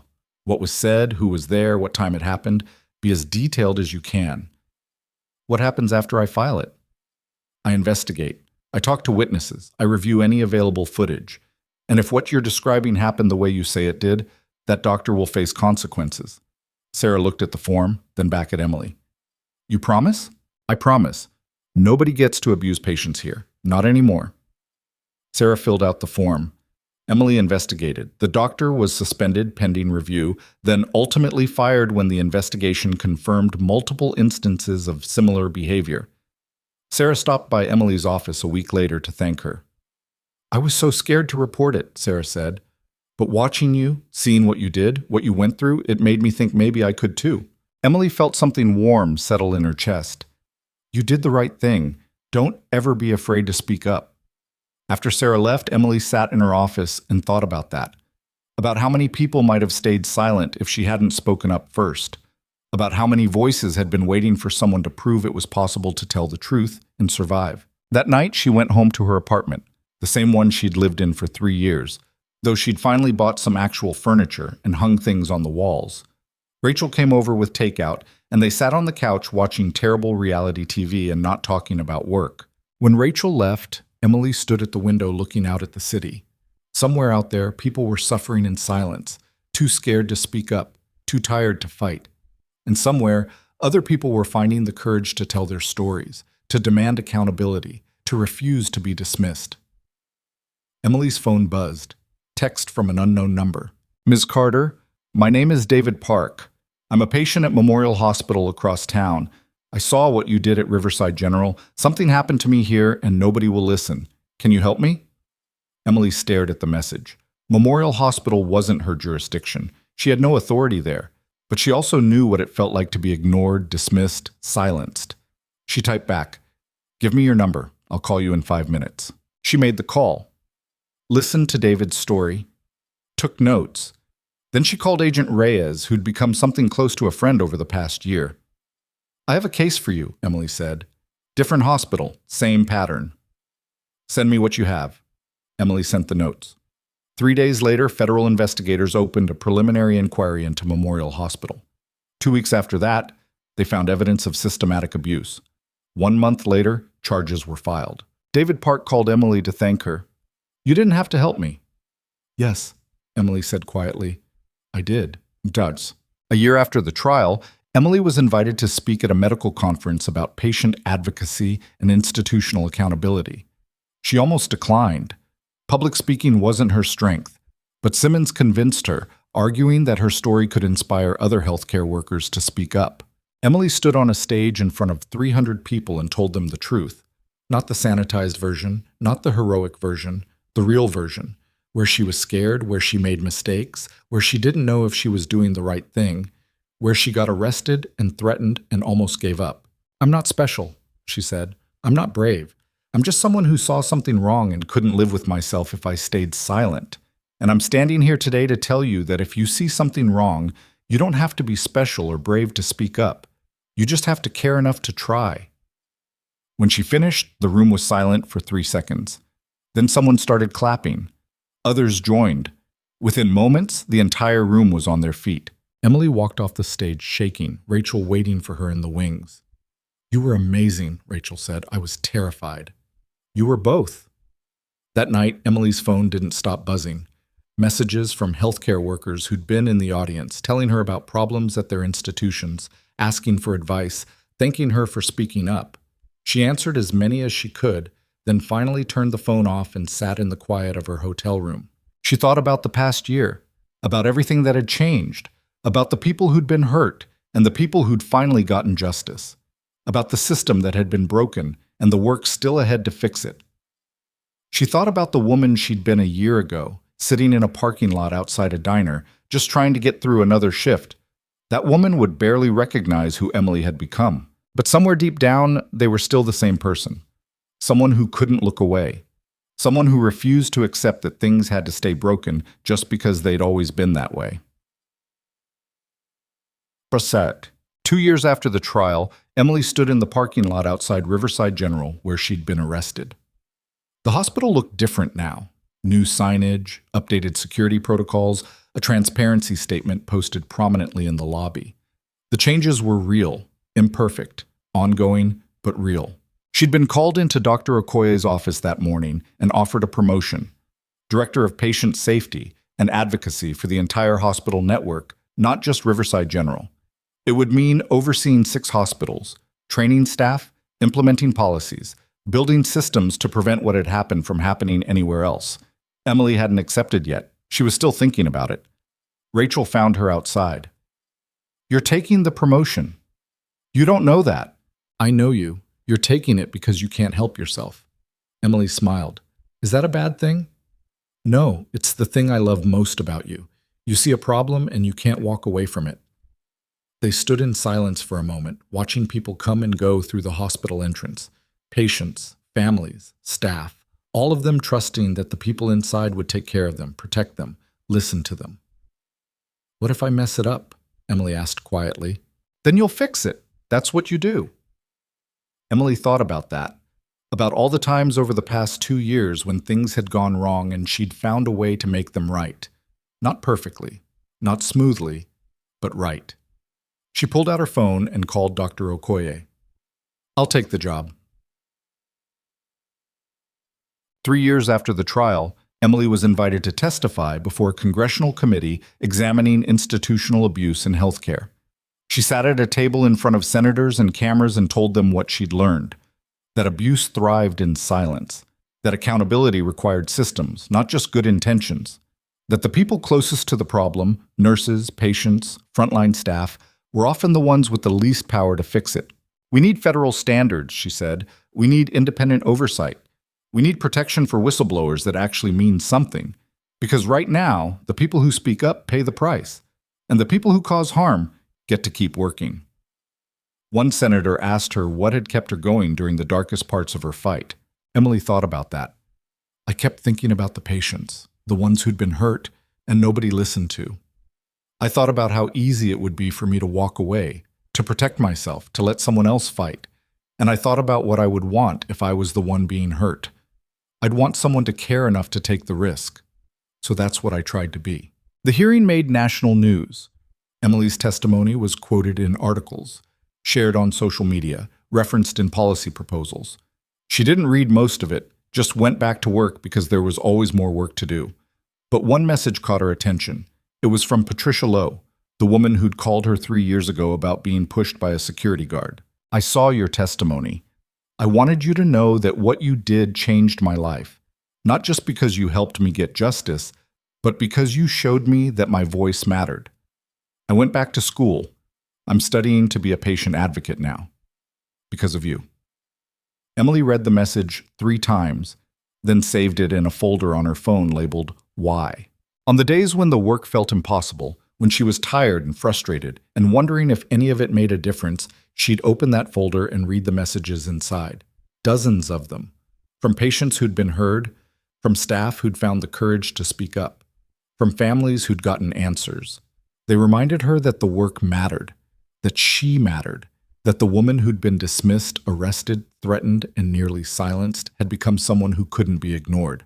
5 years after the trial, Emily stood in front of a graduating class of nursing students and told them the truth about the profession they were entering. You're going to see things that are wrong, she said. Not might see, will see. And when you do, you'll have a choice. You can look away. You can tell yourself it's not your problem, that someone else will handle it, that you're too new or too tired or too scared to get involved. And I won't judge you for that because I understand how hard it is to speak up. She paused, looking out at the young faces watching her. But I'm asking you to consider another option. I'm asking you to be the person who refuses to look away. The person who documents what they see, who reports what they know, who stands up for the patients who can't stand up for themselves.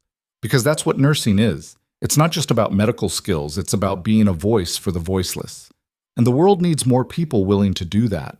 When she finished, one student raised her hand. Ms. Carter, were you ever afraid you were doing the wrong thing? Emily didn't hesitate. Every single day. But I was more afraid of doing nothing and having to live with that. So I kept going, even when I was terrified, even when I wanted to quit, because the alternative, staying silent, that scared me more than anything else. After the speech, students lined up to talk to her, to thank her, to ask for advice, to tell her about problems they'd already witnessed in their clinical rotations. Emily listened to all of them, gave them her contact information, told them to reach out if they needed help, because she remembered what it felt like to be alone in this fight, and she was determined that nobody else would have to be. 7 years after the trial, Emily received a letter from Dr. Miles. She almost threw it away without reading it, but curiosity got the better of her. The letter was handwritten, 5 pages, sent from the federal prison where Miles was serving his sentence. He didn't apologize, didn't ask for forgiveness, just explained in clinical detail how the cover-ups had started, how they'd escalated, how he'd convinced himself he was protecting the hospital when really he was protecting his own career. The last paragraph was the only part that felt genuine. I've had a lot of time to think about what I did, about the people who were hurt because I chose to look away. I know you'll never forgive me. I'm not asking you to. I'm just writing to tell you that you were right, and I was wrong. And if I could go back and make different choices, I would. But I can't. So all I can do is tell you that what you did mattered. It mattered more than you'll ever know. Emily folded the letter, put it in a drawer, and never responded. She didn't need his validation, didn't need his acknowledgement. The work spoke for itself.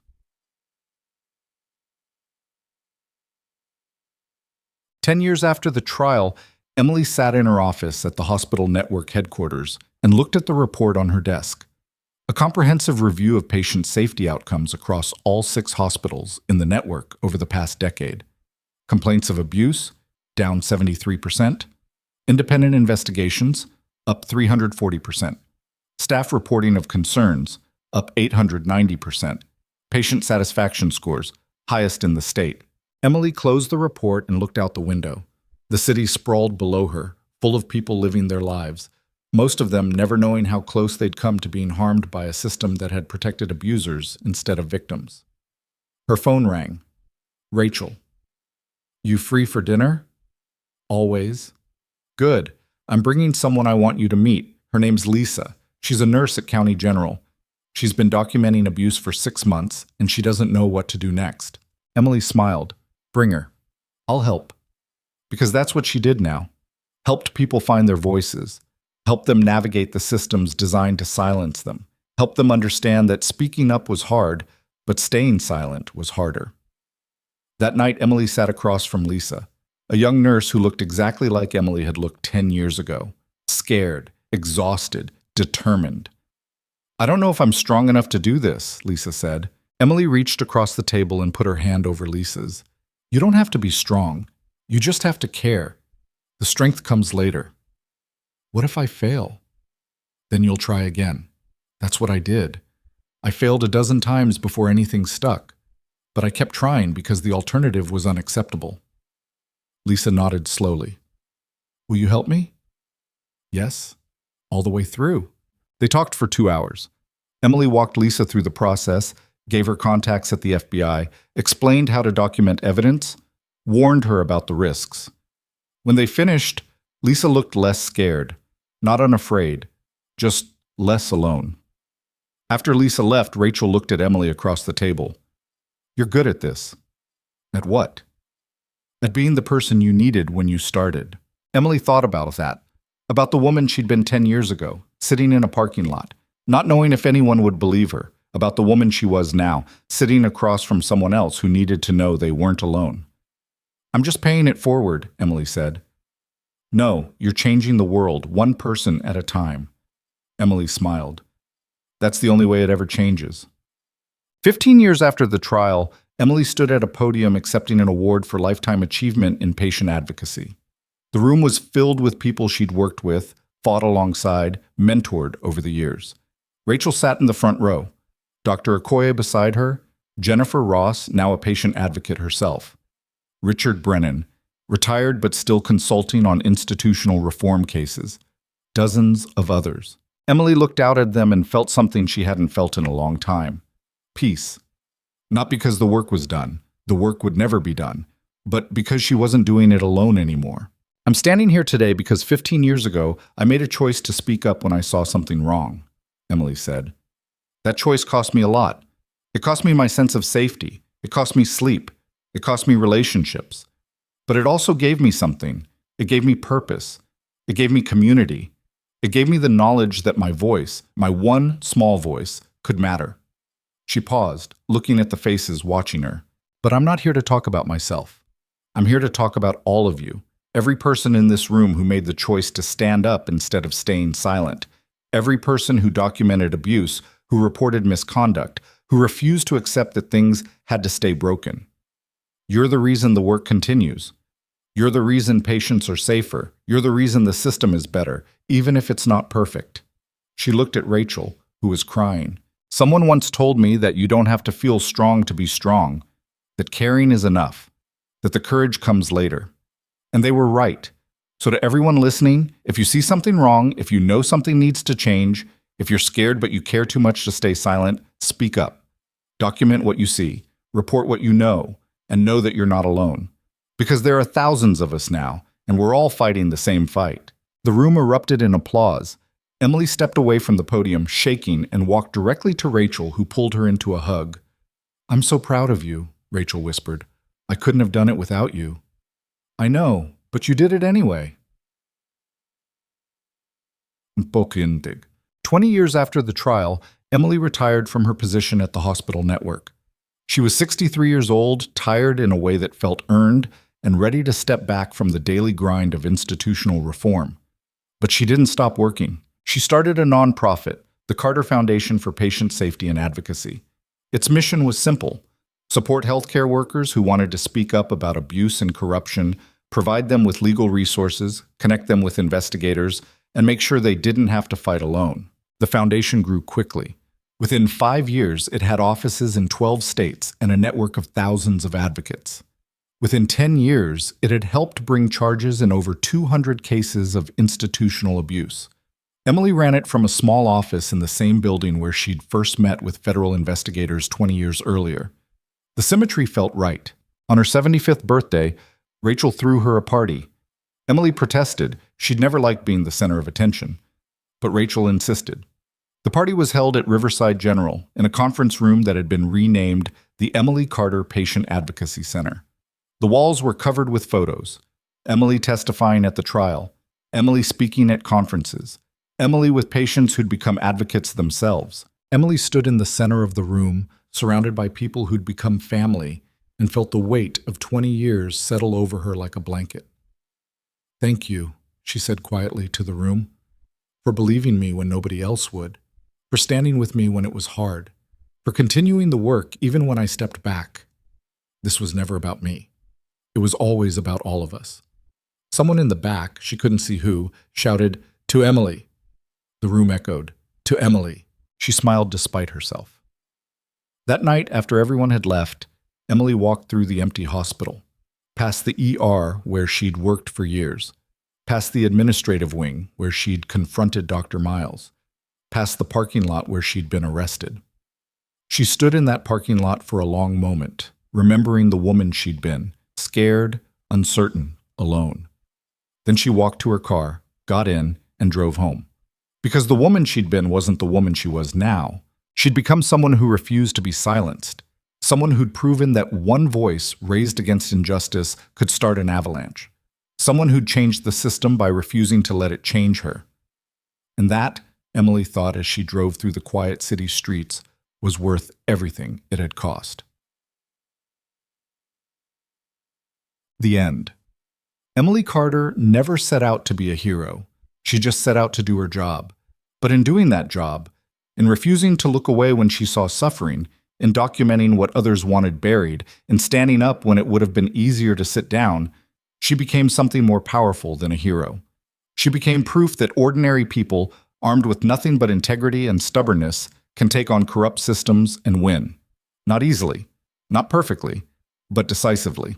And in a world that often feels designed to silence the powerless, that proof changes everything. Because once one person proves it's possible, others follow. And once enough people follow, the system has no choice but to change. That's the real power Emily discovered. Not that she was special, but that she didn't have to be. She just had to care enough to try. And in the end, that was enough.